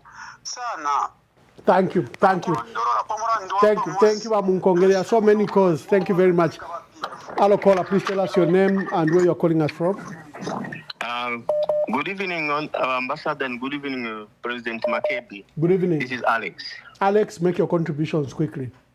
Yeah, it's so overwhelming, but first of all, it's very overwhelming to hear how honorable and now President Makebi, the way he brings out issues, and I can only wish him all the best. Again, I'll tackle the issue of unity. As we are preparing ourselves towards these elections, the devil through a church, he's determined to kill and to destroy. But we have to put up a fight. And this fight, it has to be through you as leaders. Look at how many, like I mentioned the other day, like this election has got nothing to do with an individual. It's so much on the people of the land, and that land is called Zambia.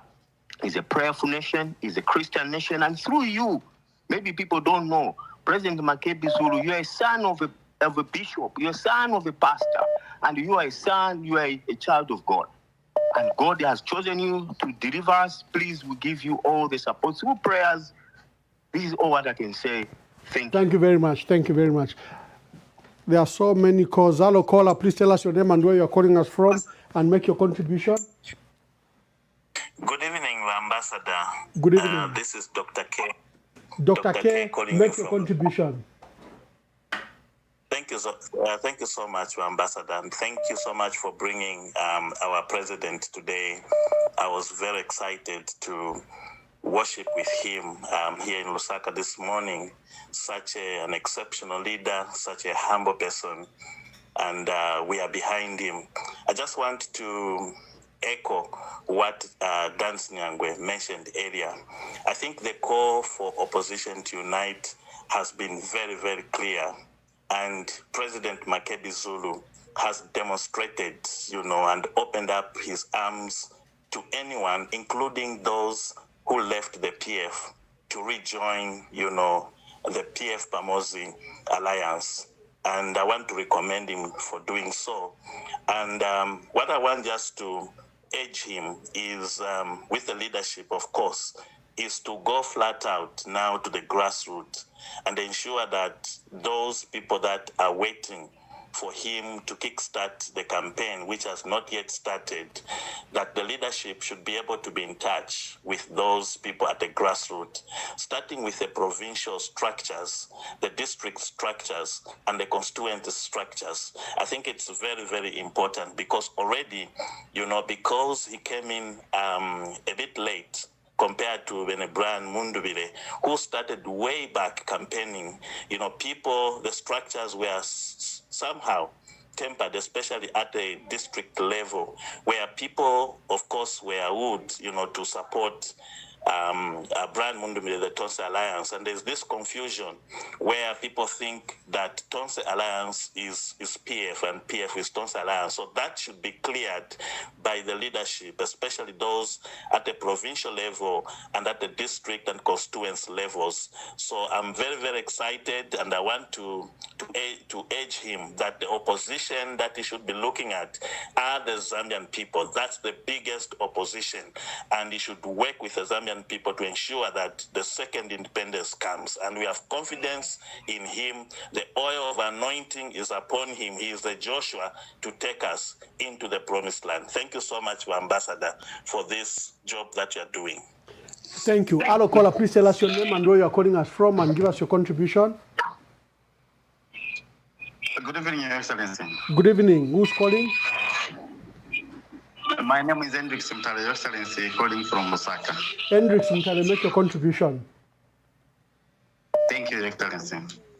Your Excellency, my question to His Excellency, the incoming President of the Republic of Zambia, Makebi Zulu, is when are we expecting to see the Resolute Party manifesto?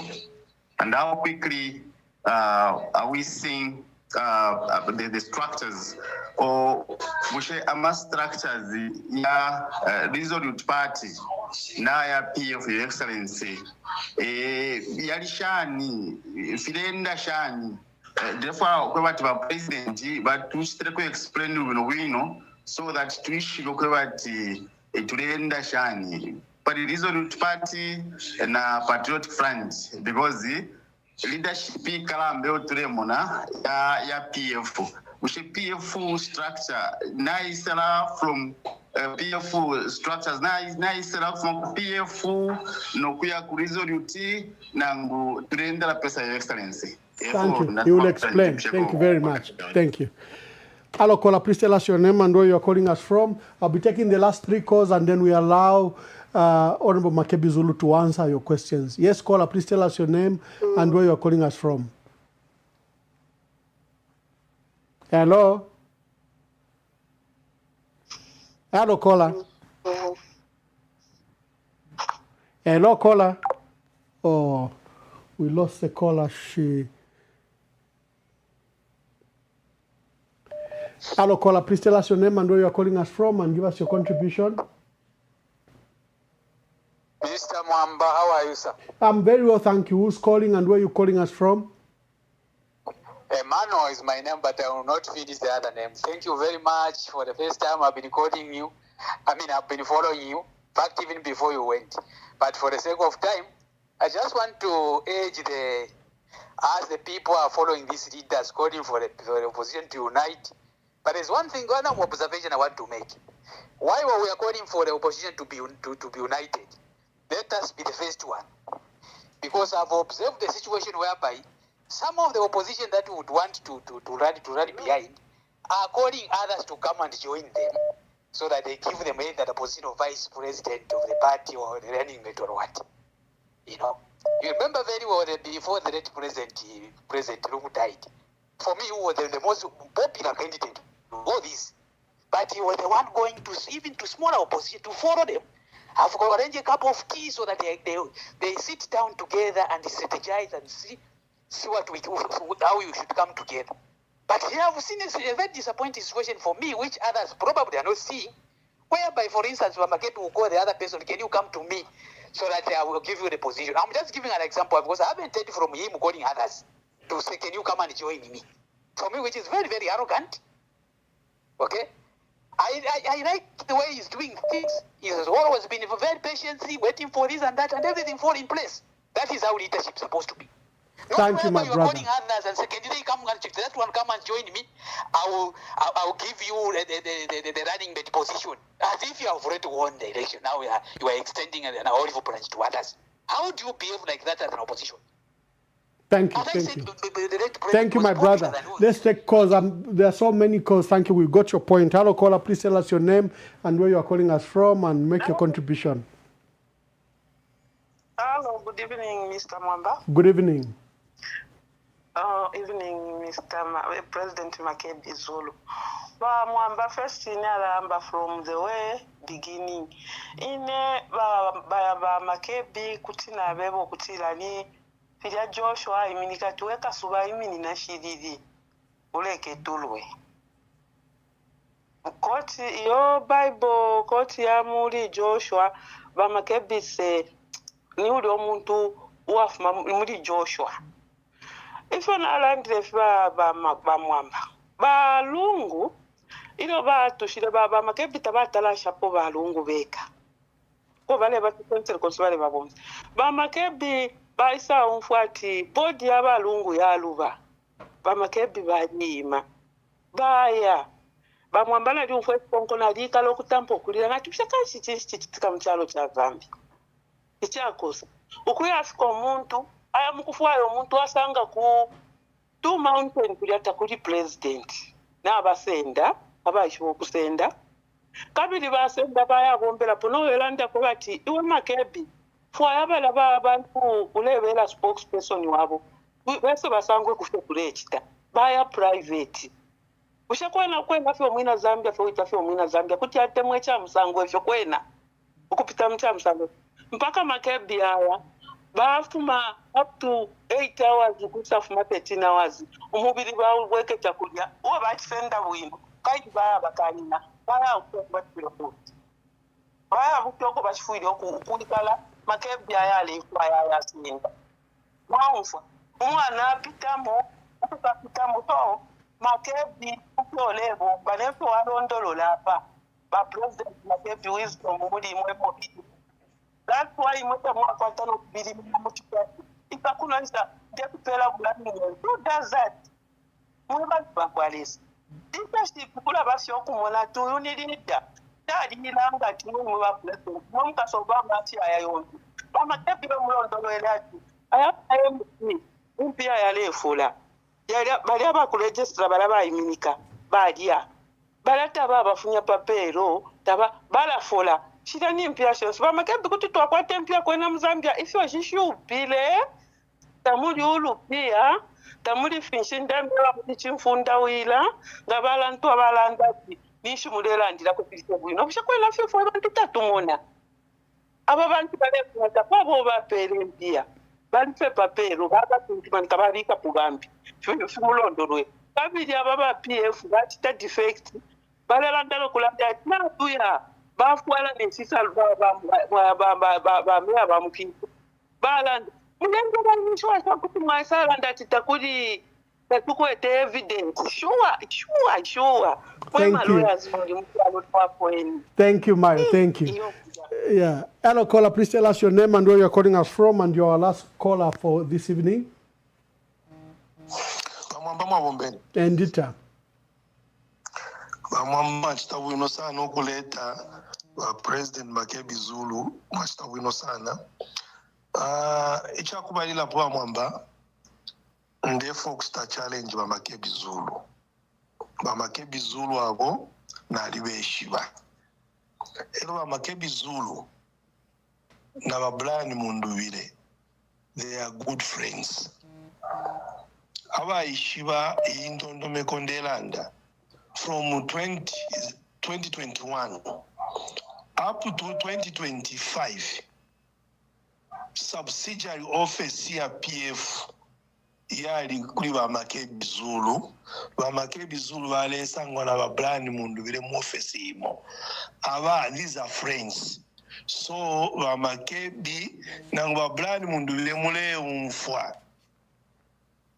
Tapali ya impika indabe ikalamba iyo mwinda fira mubabiru kwikala panshi mwa mfwana pantu abantu kuli ama opposition political party ayengi koma abantu balelanda tiba Makebi na Bablani Munduwile bekale pamo bomfwane ero nga ukumfwana umfweni efyo lesale emisosha efyo kampingwale emisosha efyo na abantu balelanda abamachechi infumu ifikolwe umfweni kabiri emano yene ichisosa chipamano chimbye cholala myako ba Makebi ilingi infumu shonaika na abantu abashingirire bonse mwe Bamunduwile abantu bamichingirire na mwa Makebi abantu bamichingirire fimwe fintu umfweni fimbifiwe fimafuta ya kusuba pandu ifi abama politics pantu twalikwata amakampu uli onsale mulakwati uyunga join oyu nenkaba pesa oyu ba Makebi nga bayo kwinkaba pesa Bamunduwile nga bankaba pesa palasi instead of discussing ifintu ifi abuya ntanshi kulabo kwe bati aho tuyakoko abana bati abo tuyako because bonse tulelolesha lolesheni ama Zambia nefyo balila. Thank you. Thank you, my brother. Thank you, my brother. This is now finally my last call. No more calls. Hello, caller. Please tell us your name and where you're calling us from, and we bring in Honorable Makebi Zulu to answer. Hello? Yes, caller. You're speaking to Caroline from East London, South Africa. Yes, my dear sister. Yes. Mwai karashani wempalumezu ba mwamba. Endita. Awe na ikala febwino awe ine ndefa fyokulanda kuli ba president wesu wa Makebi Zulu imwe ni mwe mwasalwa umuntu nangwalelanda kuti wamona ti uyuni leader amashi wale bomfya ule mwana nefyale nefyo nopolesa mfela wisdom tulina imwe ba Makebi Zulu tukamisapota konse oko mukaya lesa akabana imwe abantu balubuleni mwe balubula Zambia ni mwe twachetekela mu ba Makebi Zulu. Therefore we are going to stand as women and support you to make sure that if fwebana kashwe baishiba omutima wa mwana ni fwebo fweba ishiba tuyuka sungaba nankwe ni fwebo. Therefore if all the women they will stand firm and support you because imwe ba Makebi Zulu ni mwe mukalubula bena Zambia. So if in enami supporter no kwebati imwe ni mwe mukalubula bena Zambia abantu bonse baboleshe pali imwe ba Makebi Zulu na apuisha mkwai ba mona. Thank you. Now I can't be forgiven. Tandiwe Keti Singoma says there can't be any last caller without her. Okay, Tandiwe Keti Singoma, you are excused before we bring in Honorable Makebi Zulu. Please make your contributions quickly. Okay, thank you so much, Ambassador. I just want to thank President Makebi Zulu for the effort that he has put in to ensure that there is unity with the opposition and the talks which are happening. Ekengale mchimemba kwa tumfikishanye wi. Bamakebi tulemi peperanga na Zambia Nepal one ndemi pepera uko bafyatilesa abe wakumichingira pantu abo tule tiringa nabo piswango. We are not dealing n'abantu abakwata emitima y'abantu. So, we are praying for you that God will strengthen you, God will give you more wisdom and see how best you can liberate our country from the hands of the dictator. Then lastly, even as you become president of Zambia, if you fear Namuikala Baba president, Idia State House, Idia Community House bapanga zinganda yabo. Idia yena kuyarusha chitele chankoko. There is no way he can have such a house as a former head of state when you as a president will be staying in a house which the Zambians will give you. Kunkwazi house moko mukaya because you are a law-abiding citizen and you will be a law-abiding president. Nomba yajama helipads vavi kapali yenganda titusuminisha ngabe na Zambia ukweva ati bakapitilisho kwikala pala because tapaluwa basuminisha. Nobody allowed him to do what he has done to that community house. Therefore yenganda tufiro kwa rushechi tele chankoko. Okay, my dear sister. Honorable Makebi Zulu, you've heard the various causes. My question to add there is that we saw discussions that you had with Citizen First, Honorable Harry Kalaba. Now you are talking about Brian Mundubile, and you are saying you are also speaking to other political leaders. There are persistent questions here. What happens if these talks fail? What will you do? Together with the other questions that you have to. Callers, I'm so sorry. Maybe we can take the calls after Honorable Makebi Zulu has gone. You and I can discuss the way we do on social media. But let's allow for Honorable Makebi Zulu to answer to these questions and make his last remarks. Thank you very much, Mwamba, for that question. And I'm sure which came from the others. I wish to thank you most sincerely. And firstly, if I'm to address your question, I will tell you that if at all there's failure to come together on the part of the opposition, I can guarantee you that it will not be because of us. Because time and again, we are willing to work with all. And the fact that we are talking to this does not mean that we've closed the door. We've not closed the doors, Citizens Face or Zambia Must Prosper, or indeed FTD and Tonse Alliance. No door is closed because of it to FY and if you Valera and Davena Zambia Octila, Isen Pamo, Mwampanen Pamo, Mushte Chintuchimo, Ichingatungulula, Avena Zambia. And that's what we're looking to do. And this is for that reason that we said, if Batukanishe Ukumomfia PF, how are we going to express ourselves? If we're Tulela and Diramuli Resolute Party, we're expressing ourselves through Resolute Party as a true patriotic front party. The mouthpiece has been taken away. The way in which we've been expressing ourselves now, Basenda, Eshutuasendela, Resolute Party as a vehicle that we're going to use. Nasimbo ere bomfyani chola. And today Bavena Zambia, to chola, emuli nchito. Tamuli database evacuated to database. All opportunities are coming out of this bag. An improvement in the agriculture sector are in this bag. Improvement in the mining sector is in this bag. Improvement in terms of energy, iref mamcholo. No kubatakwa abana mayo, ba Caroline Manda mwashituma takwa abana mayo wenda kwa vule chola. No fe babika mchola are things that they think they need to use to carry out through the day. Echo tuasalile chola chakutila if we're not kwata ofyo tufile tuabonfya ukutungulula echalo chesu from the tyrannical rule or indeed the misrule of the UPND. That's what we are saying. Umumchola ngamlefwa isoti valete atsoti sana wafunusha mufye sote. Sote omoidi umumwine mwalabo mfyako. Ngamlefwa sugar omoidi umumwine. Ngamlefwa enchito omoidi fyonse firefu mamchola. Echo mwilata bunga mwamfuati chola. wetata echola wemayo echola wemwana tulevombera pachola echi as a symbol that we're going to use to express ourselves, to say we're not coming with selfish ambition.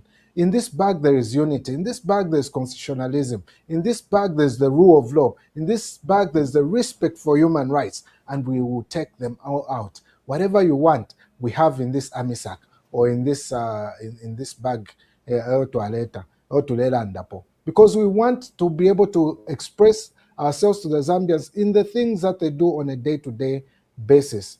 Tetu makunganda tinda ku school takwete chora umomchora muri amabuku because oyo wala bomsha ku school. So all these things to do with education, access to education, access to good health, access to having a good economy, improving our agriculture sector, tuafibika mcholo ichi as a way that we're going to express ourselves. So Caroline Amanda from Malanda, I agree with you. We need your support.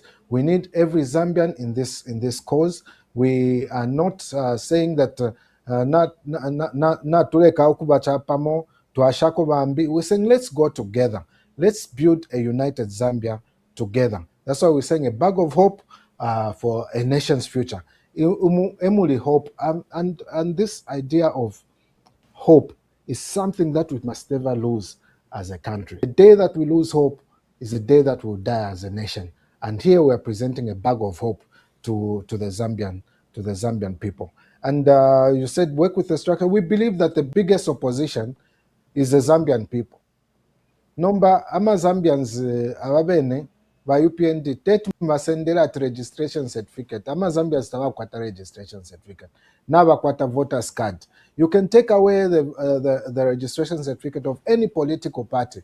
You can make rules of anything that disqualifies or makes it difficult for the opposition to thrive. But you will not take away that voters card that shows the power of every Zambian citizen to make a decision. And this that they want is for the betterment of Zambia. Now if we know tuiperesha ukutila awe twala bombela abena Zambia twaiperesha ukutila nga mwalanda twampane chapa, and that's the reason that we are talking to each other, and we're saying that we are even willing to lay down our ambitions if that is what the Zambian people want, if that is what is going to serve the best interest of Avena Zambia. Nga echala chita save Avena Zambia echo twala chita echo chini, and that is exactly that we are committing ourselves to do.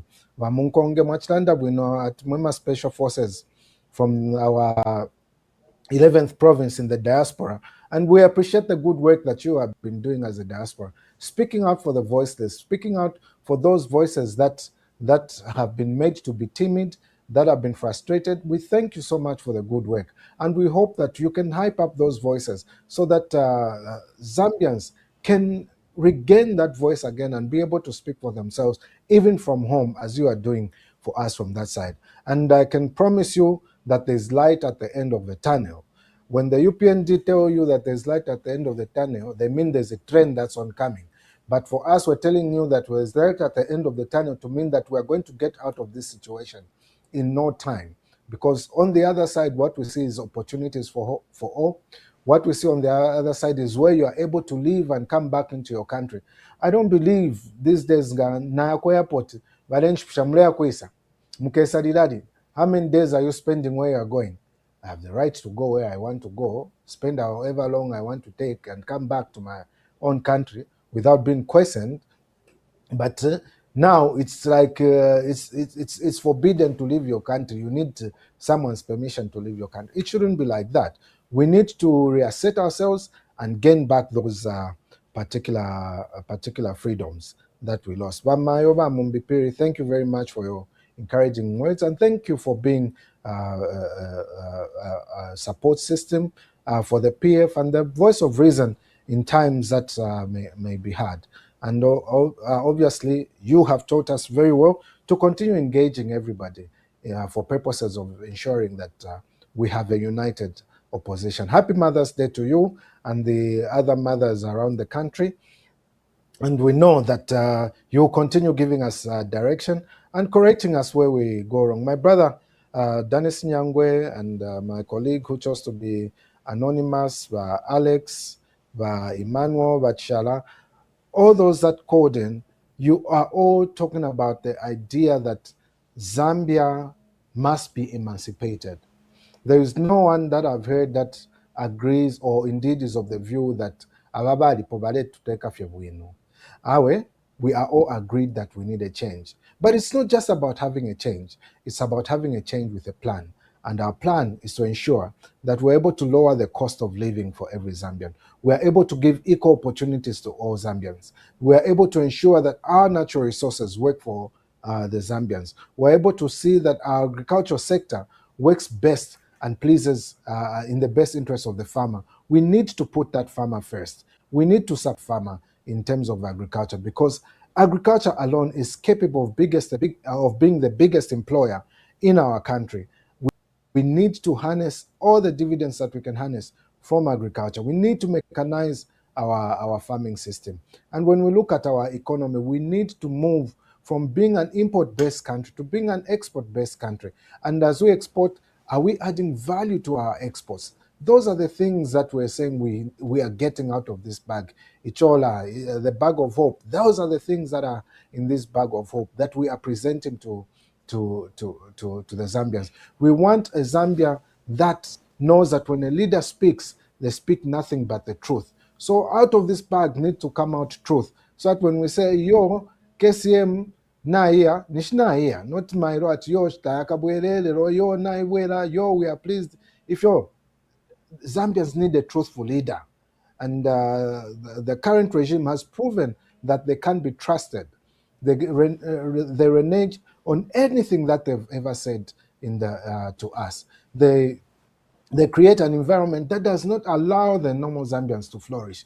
Therefore, Zambians should be allowed to be rich. Zambians should be allowed to make their money without being questioned too much or as to where they got their money, because you never question them when they are poor. So give them business, give them legitimate businesses, of course. And we know that Zambians are hardworking and they're capable of raising resources.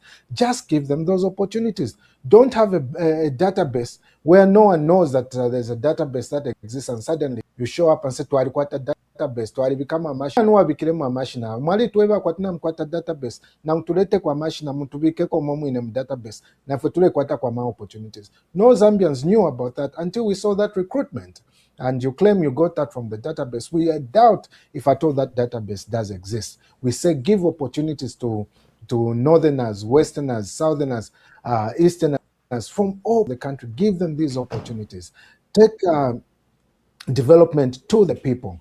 Give healthcare to the people. Nima Otuambile, to give opportunities for Zambians to be able to access good health. Number, it's crumbling down. Abantu can't access a good health. We want to ensure that when we come and open this bag of hope, we're able to give medical aid to the Zambians. We're able to make sure that the social safety net that we're going to put across is going to take care of each and every one of the Zambians. Where are you going to come from? We have sufficient resources to raise this money from. And we have to close all those gaps. Americans that maybe Zambia. Imeni lolesheni efile chitika napa kuvota mukale lolesha pantu aba nabamibira sana ife batwebere ba ambassador ba kwa America nombanga abeni baisa munganda batwe babale mibira batweba nokutweba twali mipere ifi ababali senda nabamibira. We should listen to those voices of reason. Na ifuna tumonokutira chishinka bale twibira pantu insto abale senda insto are those that are related or close to the party. How can you go and appoint one Mrs. Masoshi aleshita campaign mulu wansha therefore kuba MP lero atiyo nuevo commissioner ku electoral commission of Zambia? Does that make sense? Does that give you the impression that the interest is to save the interests of the Zambians, or at least to ensure that we have a credible election? Zambians must be awake and be able to challenge all those decisions that are being made by this government. That's why we need reform in the judiciary. We need reforms in the civil service. We need reforms in the police. We need reforms in the investigative agencies of this country. We need reforms in the governance structure. We need a president who will say, I am a car, fire, because this is capable of making me a dictator. Let us distribute these powers to institutions of governance that are able to carry out their jobs independently. Not to but they can report kulin. Ngawachita report minister to you investigate. Ngawachita report to someone who is going to come from the opposition atawe uye olufyenye. We shouldn't do that. And going forward, we need to stop this politics of vengeance. We need to ensure that our leaders enjoy a good life. The narration by our good lady as regards what happened to Balungu is something that makes sad reading, and it's something that should make every Zambian weep every night, because you can't go in that trajectory where you mistreat someone in their lifetime, you mistreat them in their death, you even follow them to the mortuary, cut them up, and with remorse whatsoever, with no consideration as to the grief that you're causing to the family. We should not be headed in that direction. We should have that human heart, human spirit, to be able to do the right thing. Not only do the right thing for the country, even for your own conscience, you must be able to do the right thing. And of course, there are quite a number of things that have been raised, which we need to be addressing. We need to be talking about the policies that we're going to implement.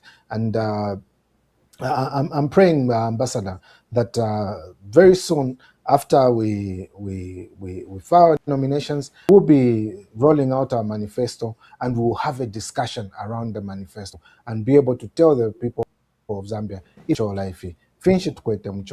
what is it that we are presenting? What is this that we're calling hope in this bag of hope that we're presenting to the Zambian people? If you want leadership with morality, that's what because we know that is easy for you to say. You own accessories in your bag that are going to help improve your life or that make your life even better.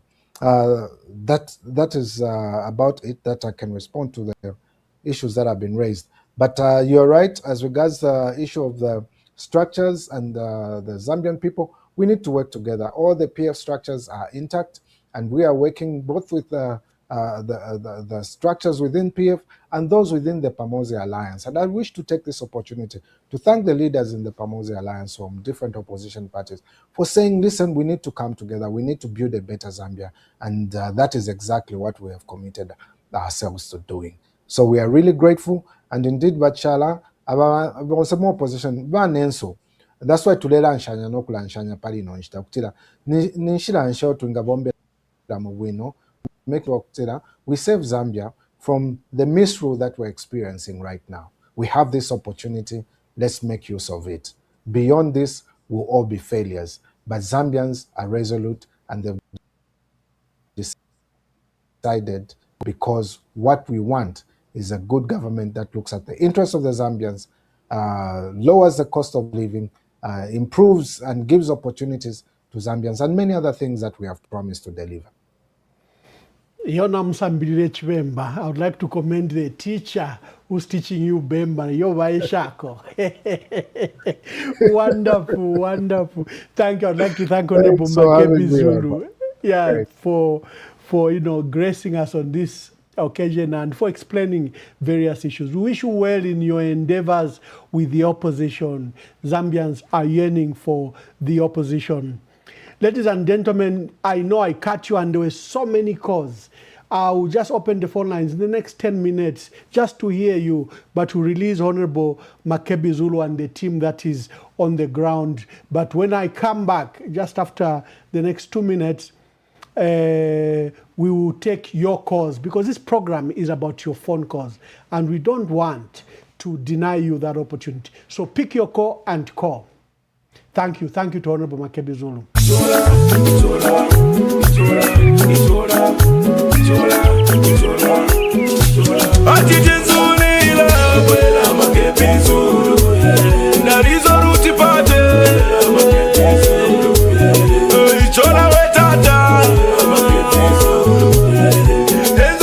Hello, caller. Please tell us your name and where you're calling us from and make your contribution.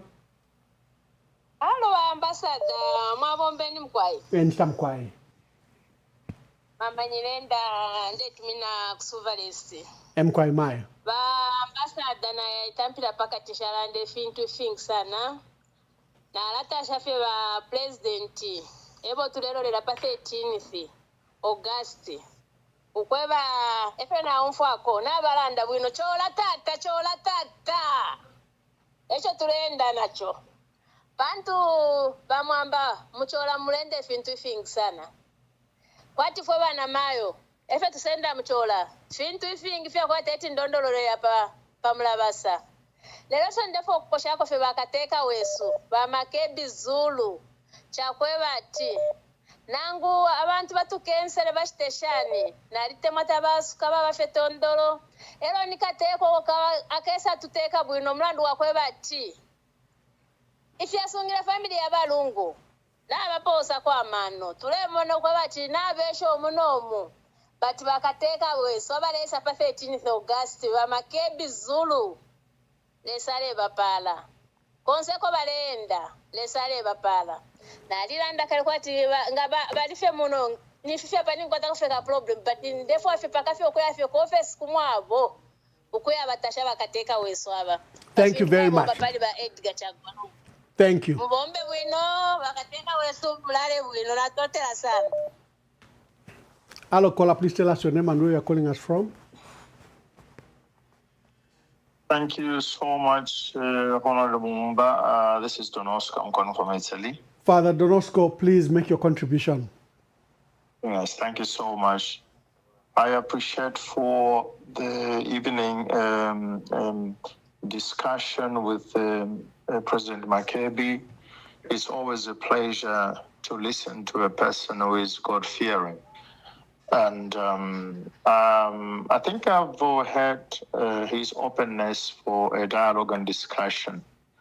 But I hope he has to be extremely careful. Even if you are going to discussion, there should be some sort of basics or points on which the dialogue can be conducted. Otherwise, it might not yield positive results. So the openness is welcome because actually uwingi wanseva kwimina pamo no busuma bwanseva bonse kwimina pamo ngakalisha kaluseva kamota kamonekefo kayembe kayemba nombenseva ngashayimina pamo shingisha monekefo shayemba busaka wino.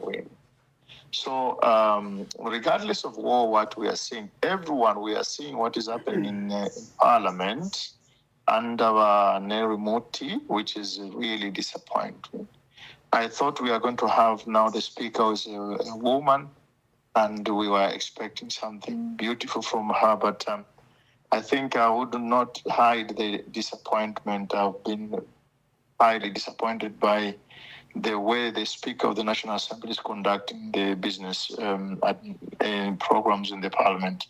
Now, could be Honorable Makebi Zulu, two things I wanted to say. One, if at all he has thought of going to visit the young man Kasonde Mwenda and to find out where this young man is. Why do I say this point? This point is also linked to the second one. The second point is what I always appreciate what Makebi Zulu has already done by Mwamba. Makebi Zulu is one of the few people, I think he's the only one in his position who stayed with the Walungu and protected Walungu. He was on the side of our 60th Republican president. Now, in Greek, there is a word which we use, paraklein. Paraklein, it's from the Greek word parakletos. Parakletos, sorry to use these words, is like Jesus Christ when he was going back into heaven. He told the disciples and the whole world, I won't leave you orphans, but I will leave you my Holy Spirit. Now that Holy Spirit he promised to us, in Greek they would say Paraklein or Parakletos. Parakletos, so it means the Holy Spirit which is on your behalf or which is on your side. Now, I was looking at Makebizur. He was on the side of ECL in suffering, in knee sickness, under persecution. And I look at Makebizur, I say, how fortunate this gentleman is. Makebizur doesn't know how fortunate he is. The mission as undertook to be close to Edgar Chagwalungu is a noble mission. So now, if Makebi was near ECL, it was just like the spirit, very close to ECL. And ECL now, we are about to bury him. We hope we can bury him very, very soon, regardless of the people who might have taken some of the parts which belongs to him, regardless of that. But I am appealing to Makebizur. Can you do the same thing to the young man that's on the Mwenda? Thank you. Thank you, Father. Thank you. Thank you so much. Thank you. Hello, caller. Please tell us your name and where you're calling us from and make your contribution. Precious Inonge Urieta from Livingston. Good Precious. evening, Honorable. Make your contributions. Thank you. Yes. My contribution, I just want to encourage Mr. President Makebizulu to put his trust in God, and God is going to guide him. And also I want to encourage the people of Zambia to please let us all support Makebizulu. You know, Makebizulu is a person who always go for unity, and he started long time. Unfortunately, some people, they don't want to listen.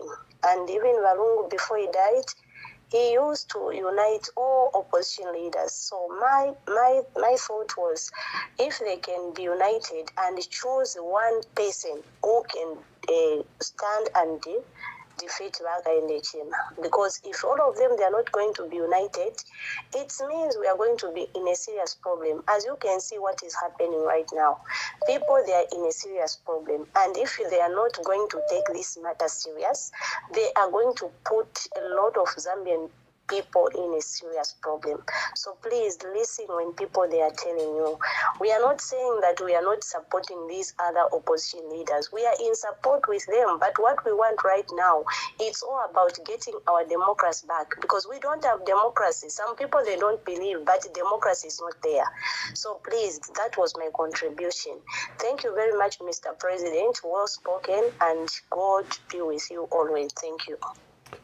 Thank you. We are taking the calls for you. We are crying to speak. It's time to speak quickly.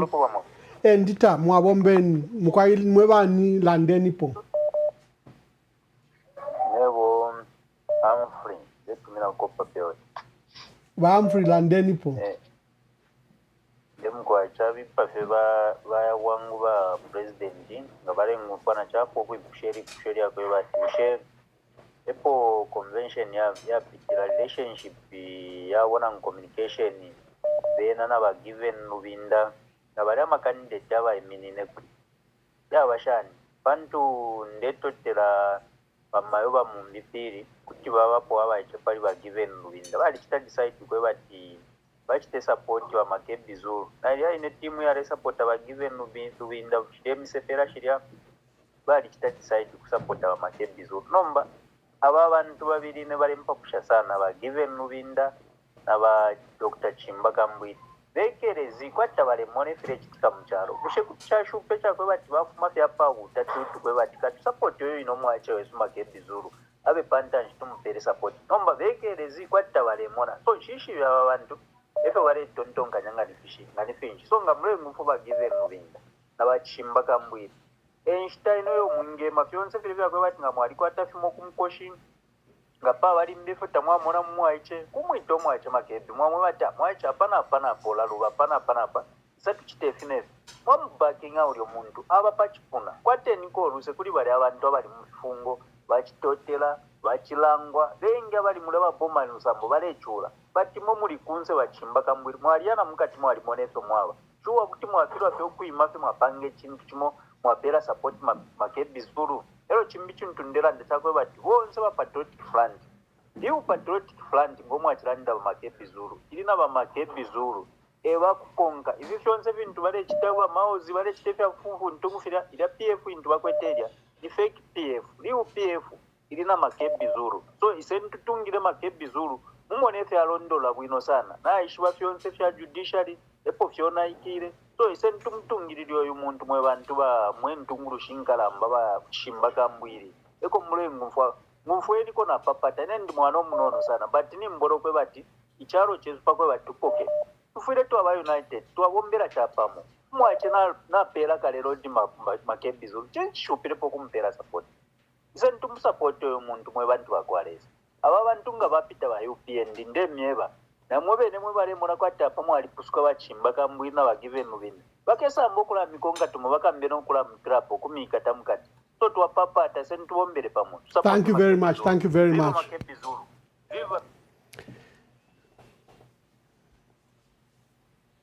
Hello caller, please tell us your name and where you are calling us from and give us your contribution. Good evening, Ambassador Emmanuel Mwamba. Good evening. First of all, I'd like to just appreciate the work that you're doing, and it's the greatest leadership that we've seen so far in this dispensation. Yeah, I'll just be very brief. My call is basically for the opposition leaders to unite. Let them find one leader, or at least let them agree so that we just have one leader to be a special purpose vehicle which the Zambian voter can go for. Okay, that's the best they would do. To ask that the voter would choose from the 26 is too much work for the voter. The voter can actually do that. We can just pick one out of the 26 and settle for one, but then the votes will still be split. We know that all of them want to become president and lead. A democracy requires all that. But when you're managing a crisis like the nation that is in, let them find one person that the voters can settle for. We run with them and we move forward as a nation. You know, the nation is at crossroad at the moment. Things are not okay. Okay, so they should show that level of agency. They should show that level of unity. They should show that level of trust among each other. If at all they can't trust each other now, what confidence do we have that if we pick one, they'll be able to trust the Zambians and run government? They need to unite. Thank you. That's Thank you. what I would say at the moment. Thank you so much. Hello caller, please tell us your name and where you are calling us from and make your contribution. Ambassador, you're talking to Chifunda here. Chifunda, please make your contribution. Thank you so much. First of all, I just want to say thank you for the time that you have spent just sharing this on this program all this time. Sir, may the Lord bless you. And secondly, I just want to say thanks for the president for showing up to just give clarity on the way forward. Well, my contribution this evening is very clear that our God has come through for basically Zambia. And I pray that every person that is listening would be able to actually see. Why am I saying so? But because the government has made so many mistakes lately, from the post-mortem of Balungu, from the ambassador himself exposing the theft of in the country, from UPND naming, trying to name the market after HH. From changing the toll gate's name, putting it to Mazoka. So there has been a number of mistakes that the Lord himself is reviewing so that people can see. So my advice is, please amplify these mistakes broadcast them. Make sure that they are in public domain, because remember, people forget so easily. So don't let them forget the load shedding of 4 years that has been there. Let there be adverts. Let people make adverts and things to remind the people of what the UPND has done. So let these things be magnified. Present for them in a magnifying glass what they have done. So this is my contribution, Mr. Mwamba, this evening. Thank you very much. Have a blessed. Hello, caller. Please tell us your name and where you are calling us from and make your contribution. Good evening, Ambassador Emmanuel Mwamba. This is Mama T calling from Lusaka, Zambia. Mama T, make your contribution. Thank you so much. Good evening, my president, Mr. Makebi Zulu. Makebi ine defo afyo kumikose desha. Fyoze fyo mwapitamo. Pakulu vule chalo. Kwali befya kupitamo. Ififine mule pitamo. So, efende fo kumineva afya kwebati. Ifo pano background opoturi. N'abantu tulebeba pali ba Makebi Zulu. Ekyo tulefwaya a vibrant leader, a youthful leader like you, leader okesa lubula abantu ba Zambia. Ifefyo twachula pali 5 years yeyo batuteka bakainde ekirema. Tulefwaya omuntu wakwisa kitalu ikyalo. Ukukonka amafunde ya chalo, constitution ukuipera omuchinshi. Notirido wakushita abrogate constitution in the name of wanting numbers. Awe. So, ba Makebi nenga palwandi nenga mamati nalipela ukwebati nalashita campaign, ukumishitira campaign. Bakwebati, ba 13th August. Tukamimone imwe ukuwina ma elections. So koseni tata tule mipepelela tule fwaya fye pa 13 August tukesese fya.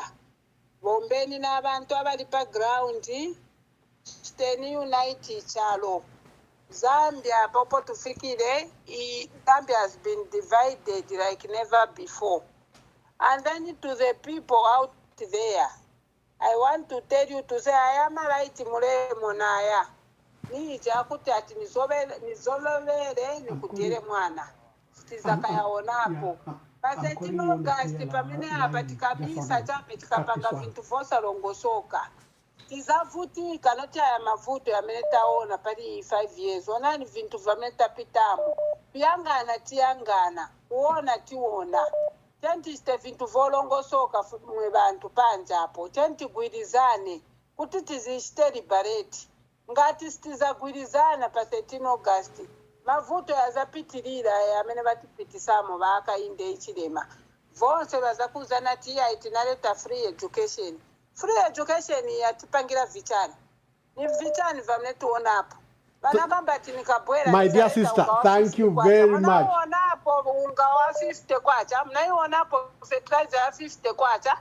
So tenti sarapuke mwe bantu.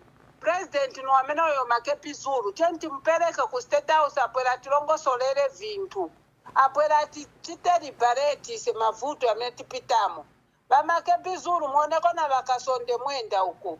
Stiziba vamne vichitika baone nkoni tuone kuti tiendera pati. Zikoma kwambiri bamwamba. Thank you very much. I think I seem to have one of our senior leaders, Honorable Chimbaka Mbwidi. Honorable Chimbaka Mbwidi, is that you, sir? Yes. Thank you very much, Ambassador Emmanuel Mwamba, and thank you very much to the listeners. Thank you, sir. I just want to say one thing, that the problem that we have in Zambia, we are not truthful. The problem that we have in Zambia is trafoku mianga abantu matwi. And it is us, the Zambians, it is actually you, the Zambians, who are making leaders not to unite and who are making leaders think they've already made it.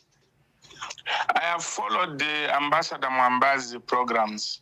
When there was a Mr. Membe here, everybody who called were saying, "Membe ni mwe bofie."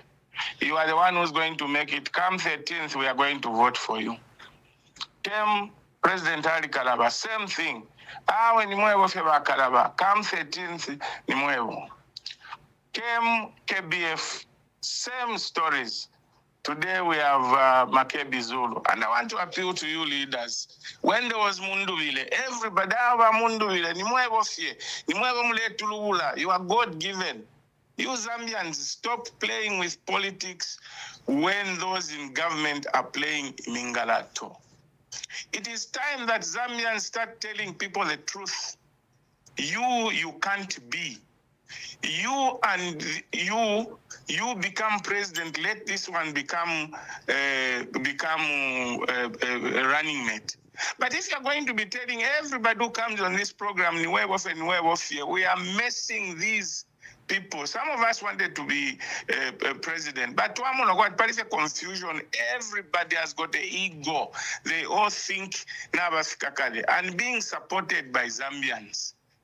You are misleading these leaders, and at the end of the day, can we stop this and be serious? There is a window between now and next week before filing of nominations. Can we be truthful? Zambia is so big. These issues of being on social media is not a deciding factor. The voters are in the peripherals. The voters are in the rural areas. Learn from our experience with President Michael Sata. We used to win elections in the urban areas. We never used to go in the rural areas. Until we realized and said, why are we losing elections? It's because of you people. That's why Basada said all the educated people are cowards and misleading people. Because when you come on this, you make people think they've already achieved, they are already in state house. Stop it. What we need to do right now is to go in the rural areas, go on all the community radios, let the people in the rural areas see the mistakes of this government. Talking on Emmanuel Mwamba, talking on Radio Phoenix, talking on what will not help you, will not help us. Those who want to be president, can you leave your comfort zones? Go in the rural areas. Go there and talk to the people. Tell them the mistakes of this government. Tell them that being given 1x3 classroom block, being given a police station will not improve your living standards. What we need to fight is the high cost of living. Now you people, you are the ones who are even messing up these people, believing I can't be deputy to this one, because people have already said it is me. This one comes, you say the same things. I feel sorry for you.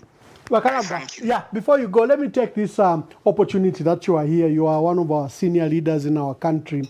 And like you are saying, every leader that has come here has pledged that they will work together with others. But unity has been elusive we haven't seen the unity. And probably you've also taken opportunity to speak to them in your capacity as a senior leader of our country. What will be your word to these opposition leaders, and what do we need to do? People may not know that when I came out of prison, I called almost all the leaders, asked them who I didn't call, to try and call for unity and bring people together. But all of them have got an ego. They just want to be president. They've come there to say, no, I'm prepared to work, to cooperate with others. We are prepared to work together. Have you ever seen anybody who has said, no, me, I'm even prepared to work with this particular person? For instance, me, I'm prepared to work with Munduvile, and my brother Munduvile, I'm offering that I can be your running mate. Have you ever heard somebody says, me, I'm prepared to work with Makebi, I'm ready to be? They want lip service to appear to the people of Zambia as if they are committed to the unity. They are not. Behind them, they've got their supporters who mislead them. And the whole thing is about positions. Now, if he's not president, what am I going to be? There is still time that people can unite. Unite in truth and in integrity. Even as individuals, we must weigh ourselves. Really, am I better than that person? Am I able to garner the votes throughout the country, even if people are saying they are supporting me? Will I be able to gain votes in Shangombo? Will I be able to get votes in Mporokoso? Am I be able to get votes in Chiluvi? Do a self-introspection on your own, and you'll find the answers. So, Mwelena Zambia, start suggesting that this is the one who should be the flag bearer. This should be the running mate. Not to like Stabantu Bonsaba Samuel Batashad. No, you can be. You are the God chosen. We are praying for you. Come on, stop it. And tell these leaders to be truthful about unity.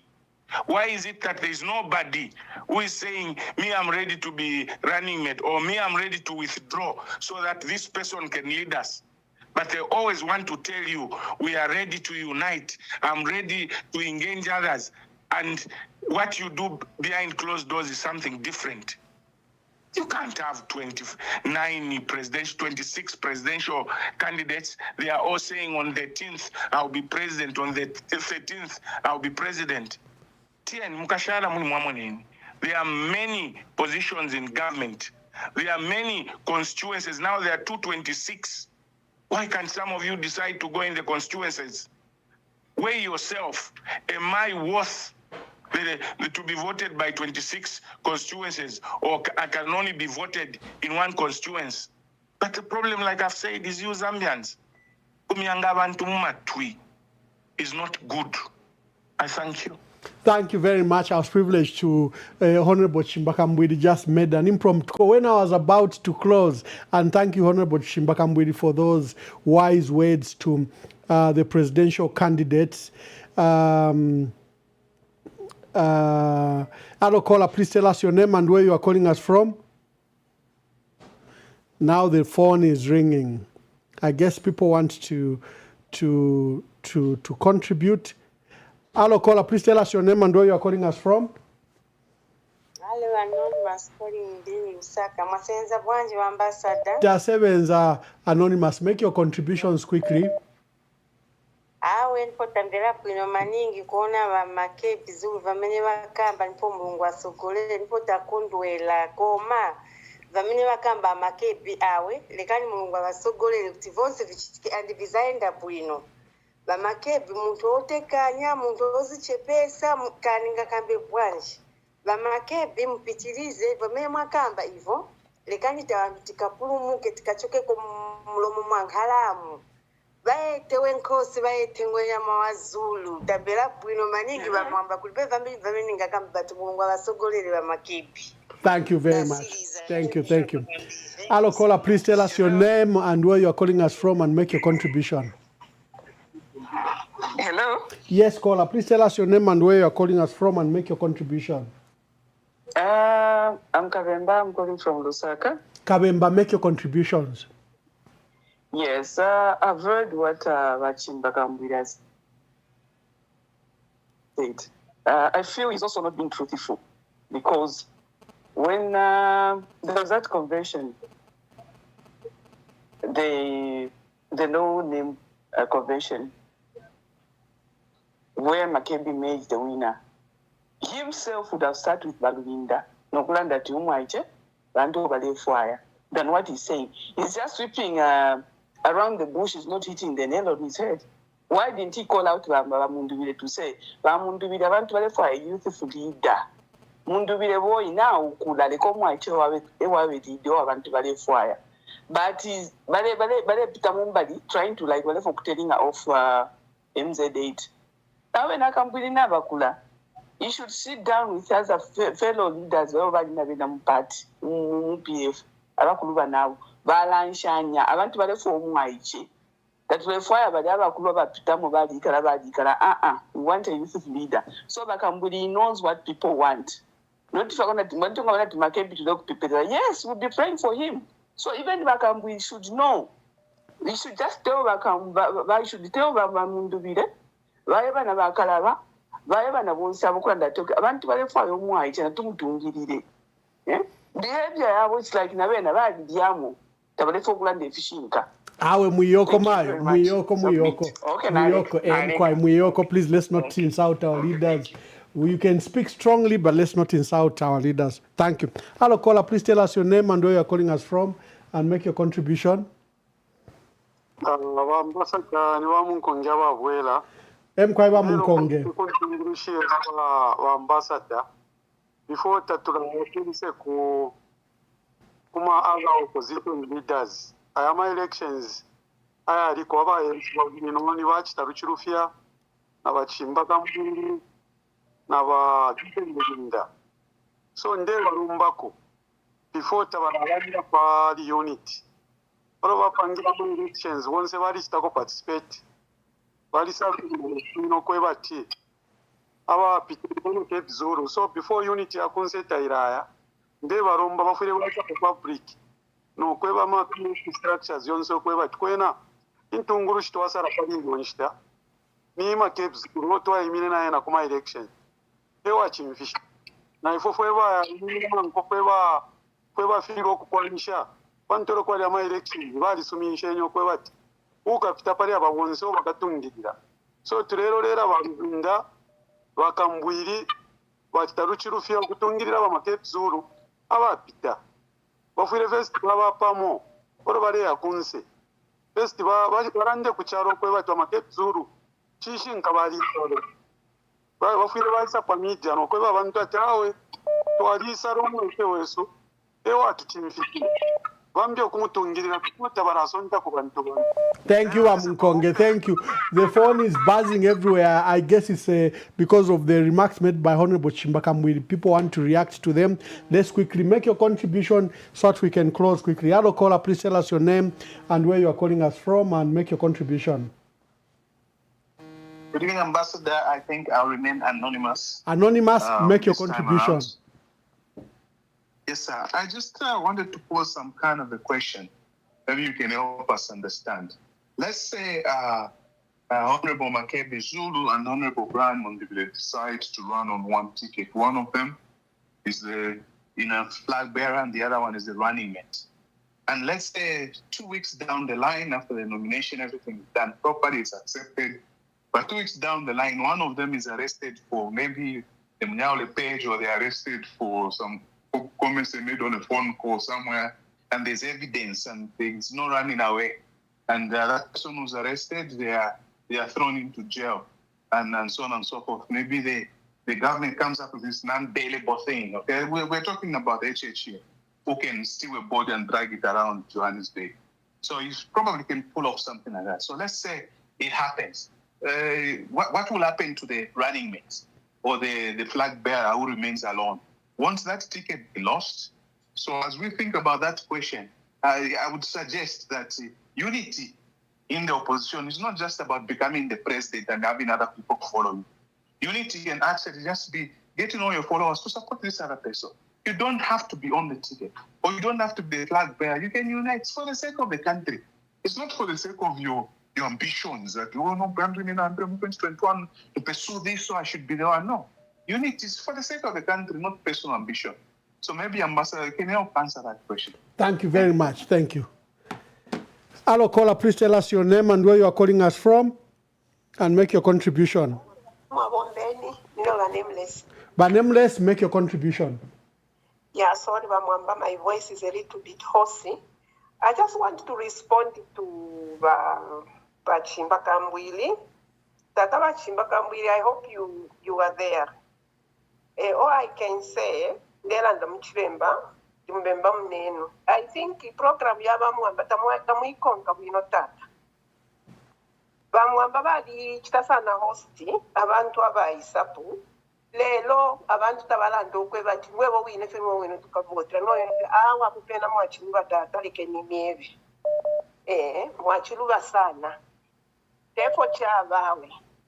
Abantu bachitafe comment kwebati fipinzo fo mwalanda chisuma na unity ye mulelanda kuna iwama. obviously abantu balakwata amasapota yaabwe. Nomba, I want to ask you a question. Who is this? Because we have said that you Zambians, you are misleading us. We are misleading you.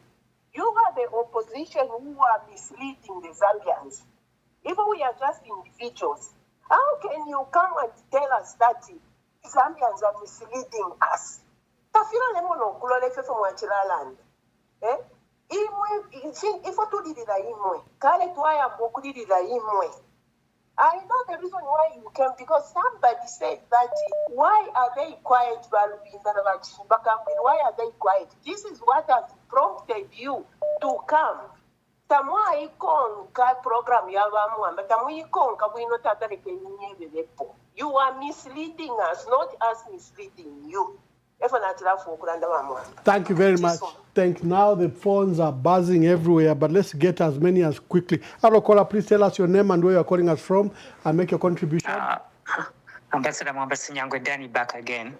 Mr. Sinyangwe, make your contribution. We respect our elders, and our elders also should understand to say, sometimes you need to have the guts. Walande Shinka. You see, Ambassador Mwamba, I've followed you ever since you started EMV. And you are a person that is passionate for Zambia. And if I wish more Zambians were going to be like you.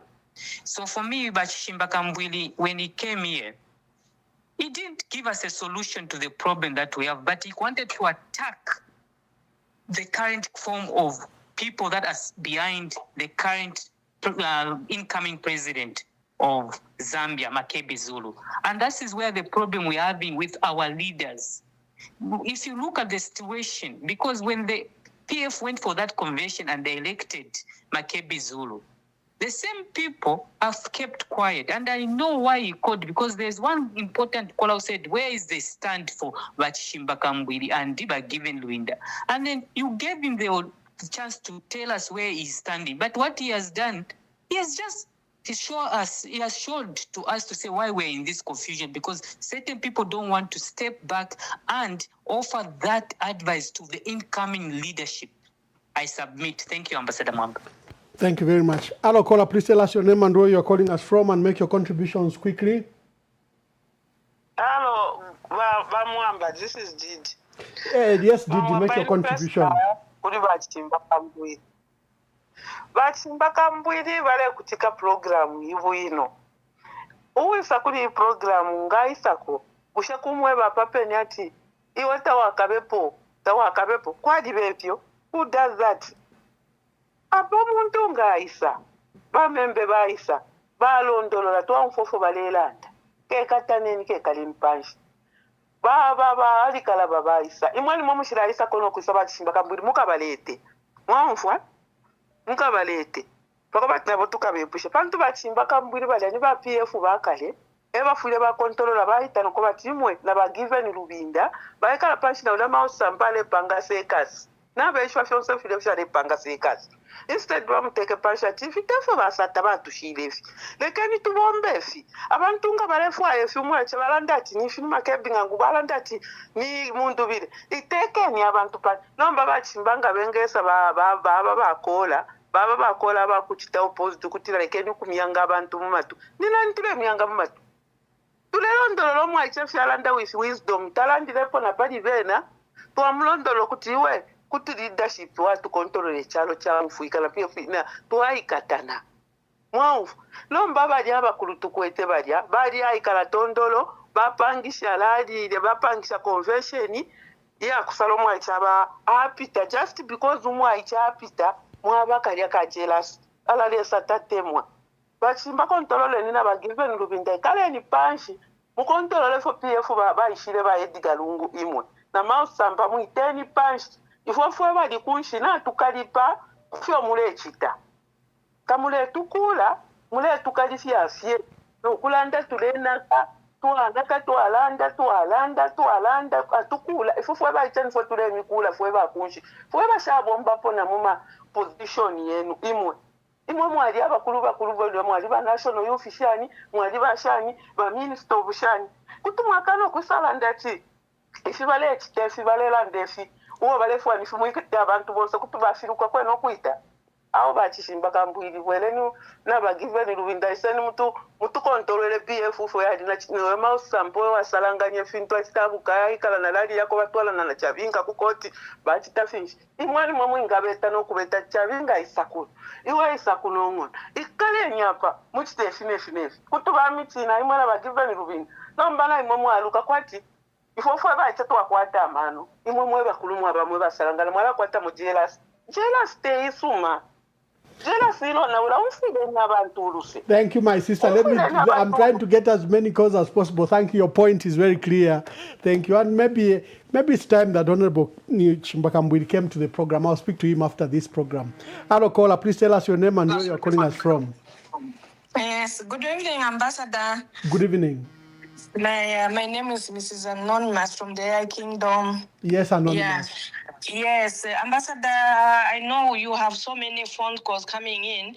I wanted to just say, thank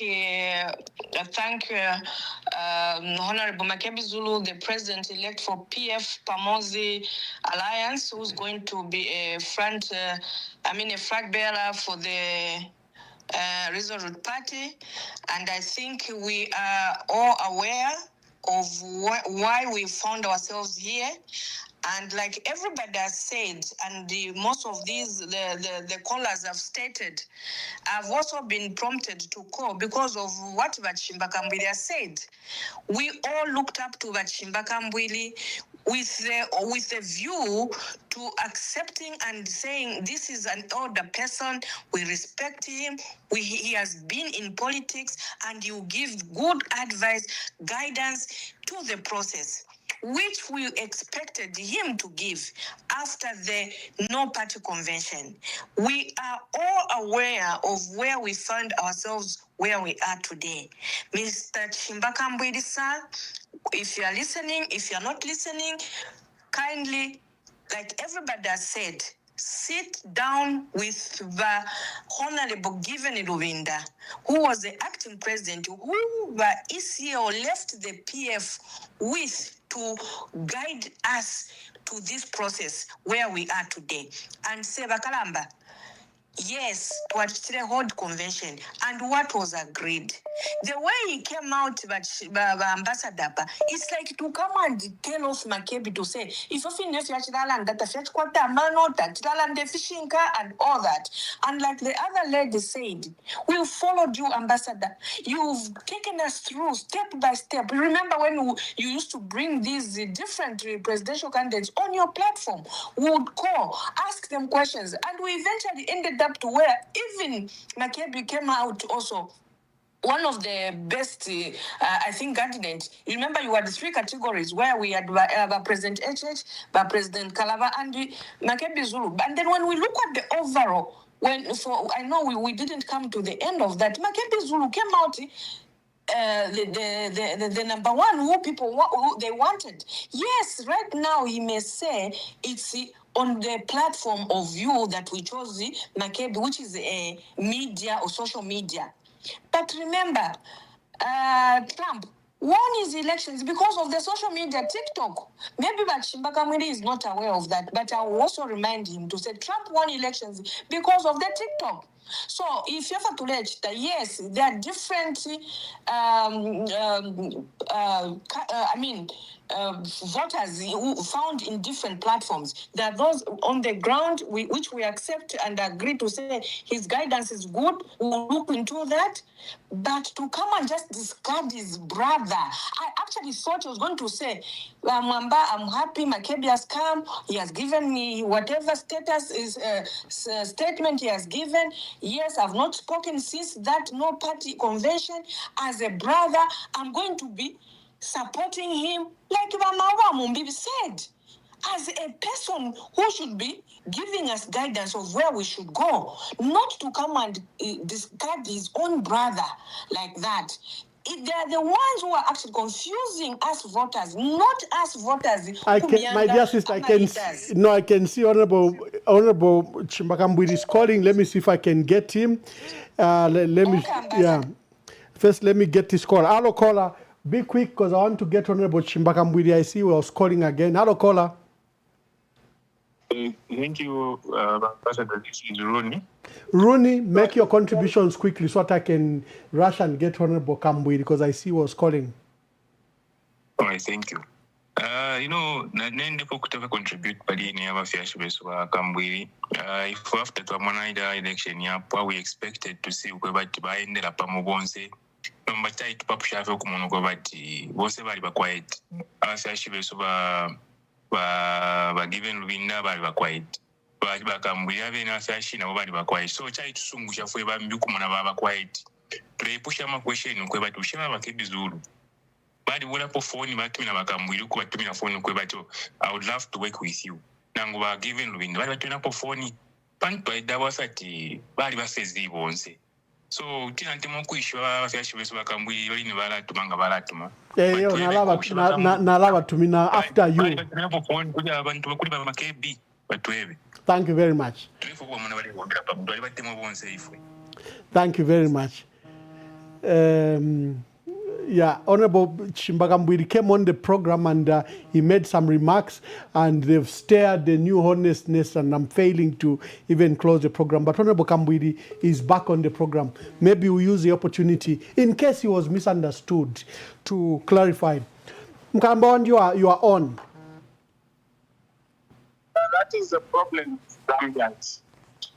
Zambians want to approach issues with emotions and based on their individual conviction. The country is decided by all the people of Zambia. In this case, the 8 million Zambians. I never disparaged anybody. I never said what Makebi said was rubbish or anything. All I was saying that it is time that Zambians became truthful to the leaders by advising correctly. I have listened to your program, Ambassador Mwamba. I can even ask you a question. Is there any leader that has come there where the people have said, no, what you are telling us is not correct and you are not the right leader? All the people that have come there, people have said you are the right leader, we will support you, we will support you. That's one point I raised. Secondly, I said the country is bigger than urban areas and is bigger than social media. The actual voters are in the rural areas. Let those who want to be president now take this opportunity to go on rural area. This time we've got community radio stations and explain to the people what they want to do for the people and also explain the mistakes of this government. Somebody said Trump won by social media. Incorrect. All the social media in the UK, all the main media houses were saying Kamala Harris was ahead of Trump. What happened? Trump won. So don't mislead the people and please pay attention when people talk and give you advice. Me, I'm only giving you advice. And I don't want to dwell in the issues of what happened during the No Party convention. Because if I say, people mistake me and say I'm decampaigning certain people, I would rather keep quiet about it and leave it the way it is. Because if I talk about what happened during that No Party convention, well, I don't know where it will end. I love my young brother Makebizulu, I have nothing against him. But let's not get there to state why some of us have kept quiet about the No Party, because we don't want to bring questions over the integrity of that election. So we'd rather just keep quiet and watch, and whoever is going to emerge victorious, we shall support. So if people really want us to go into details and tell them what happened, and people must ask themselves, Why is it that all the people that participated have gone quiet? Why is it that all the people that have participated, there is nothing wrong with my young brother Makebi Zulu. I don't hate him. He's my young brother. Even now we talk. I'm talking about unity and being truthful as Zambians. Because tell me bamwamba nani waisapo o abantu bae batawe iweta ulingile nangwisi olela ndata feel correct once waisa kweba fiati uli right, what you have said is correct, what you have said is correct. If you nde bat kumyanga abantu umatwi immediately you start telling people the truth. You wait only truth with your land is not workable. You were with your land feel workable. But one thing I'm about everything that you are saying. If your land feel right, remember very right, once very right, very right. We are not helping the other people who may not be able to differentiate sense from nonsense to make an informed decision that is going to help this country. And I think that is very good advice that I've given. And if my advice has not been taken well, I withdraw. And thank you very much. No, you don't withdraw. It's your opinion and people have to respect it. 2021. Be careful. I was insulted. There's a tribalist. Some people say Kambwi is a prophet. Even now, I will stick to the truth and say, let's be truthful and Zambians and tell the truth. I did not disparage Makebi. I did not say if you are under Tafkweta Mano, he spoke very well. Excellent. But let's learn to tell people the truth. Call a spade and not a spade a pick for the sake of impressions. Good night. Thank you very much. And I'm still extending an invitation to you, Honorable Shimbaka Mbwili. You've been pledged to come here 2-3 times, but you haven't come. An extended invitation still remains. I know all my phones are now buzzing because now you want a new debate around what Honorable Shimbaka Mbwili has said. But I can offer my opinion over the 3 key issues that he has raised, and I can offer my opinion. He has offered his opinion, and here is my opinion. Let me start with the people that have come on this program and how you receive them, welcome them. Some even tell them that they should be president. There are 2 factors there. Number 1, when, for example, I invite Sebastian Copeland, there are people that love Sebastian Copeland, and when they see an advert, they will tune in. And when I open the phone lines, they are likely going to call and say, Sebastian Copeland must be president. If I bring Dr. Fred Membe, similar. If I bring Harry Kalaba, if I bring Makebi Zulu, if I bring even Shimbaka Mbwili, there will be people that will tune in specifically because they respond and love those leaders. That is why out of 26 people I've interviewed here, I conducted an opinion, and 3 people came top. President Ichirema, President Harry Kalaba, and President Makebi Zulu, among the 26 that I've interviewed. So they formed an opinion looking at the 26 that have been here. On social media, as a campaigner, I've always advised, and I gave an example in 2014, where the opposition newspapers, the Post, and what was the other newspaper? The Post, I can't remember the other paper, whether it was the National Mirror and another, were not for Edgar Lungu.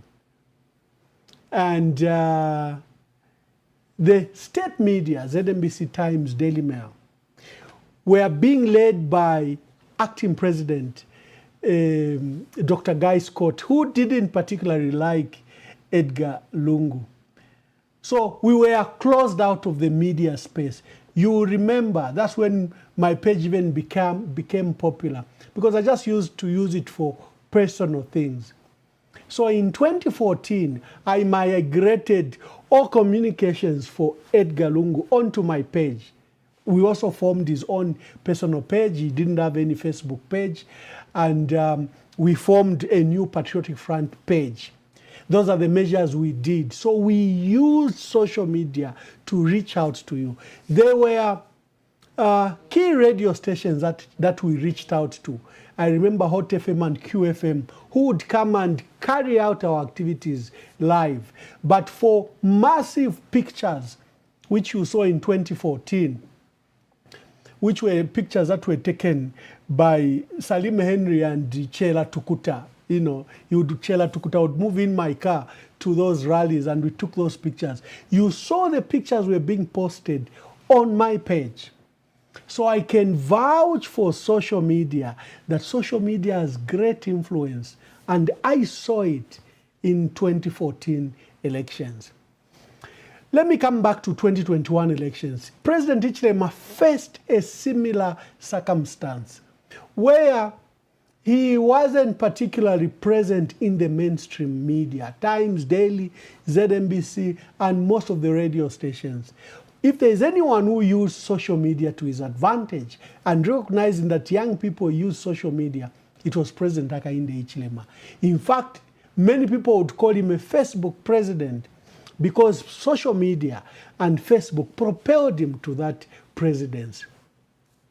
In this election 2026, I can tell you that the difference between background and social media, I can tell you that as a strategist and as an electoral expert and as a social media native, I've been on social media since 1997 when I opened my Facebook page.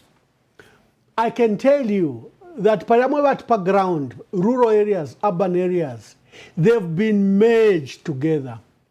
And here is evidence. Do you know the number of phones that are in Zambia? 24 million. How many Zambians are there? Zambians are around 21 million. But the number of phones are 24 million. Number of devices exceeds 27 million. That is iPads, phones, and computers. What is another propeller to the bridge between the urban rural areas, background, and social media? Mobile money. Because nearly all of you have looked for a phone to give your mother, your father, your uncle that phone so that you can send them some small money. Mobile money has helped in the penetration of the rural areas. And most of those mobile devices, even if they do not have they are not really smartphones. They are basically now the way a cheap phone, even a 300 kwacha phone, can access basic social media. And remember, there's what is called Facebook Lite, which is provided free of charge by both MTN and Airtel, where they may not download videos, they may not download pictures, but they may download texts and limited pictures. So the internet penetration used to be somewhere around 10, 14, 17%. It has exceeded to over 71%. So Mkalambawandi, Honorable Chibaka Mbwilanda, I'm inviting you to come to this program. I'm going to speak to you. Those are matters you and I can discuss. I know you love evidence.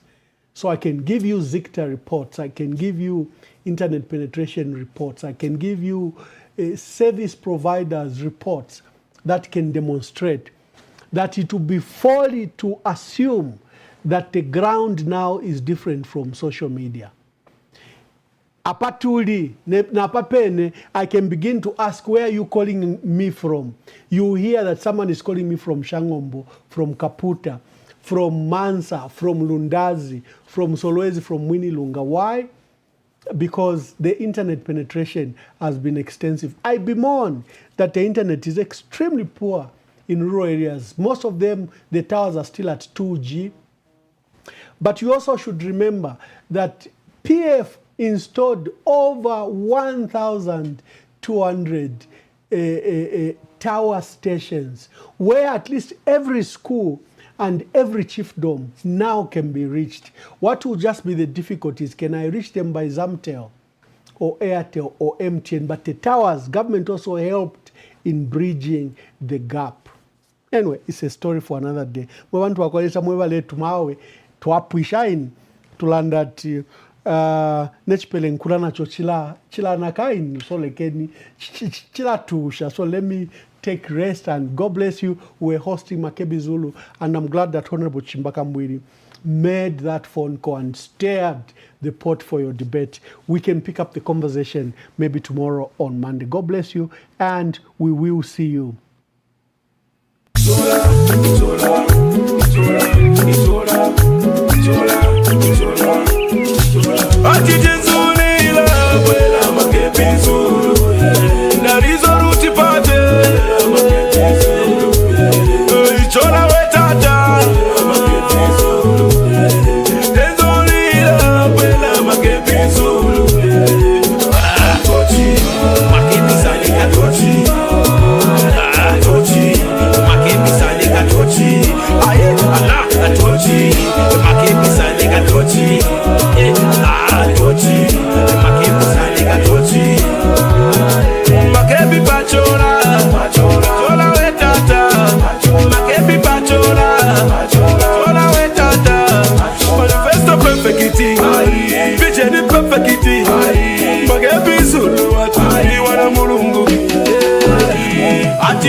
Just a minute. Yeah, okay.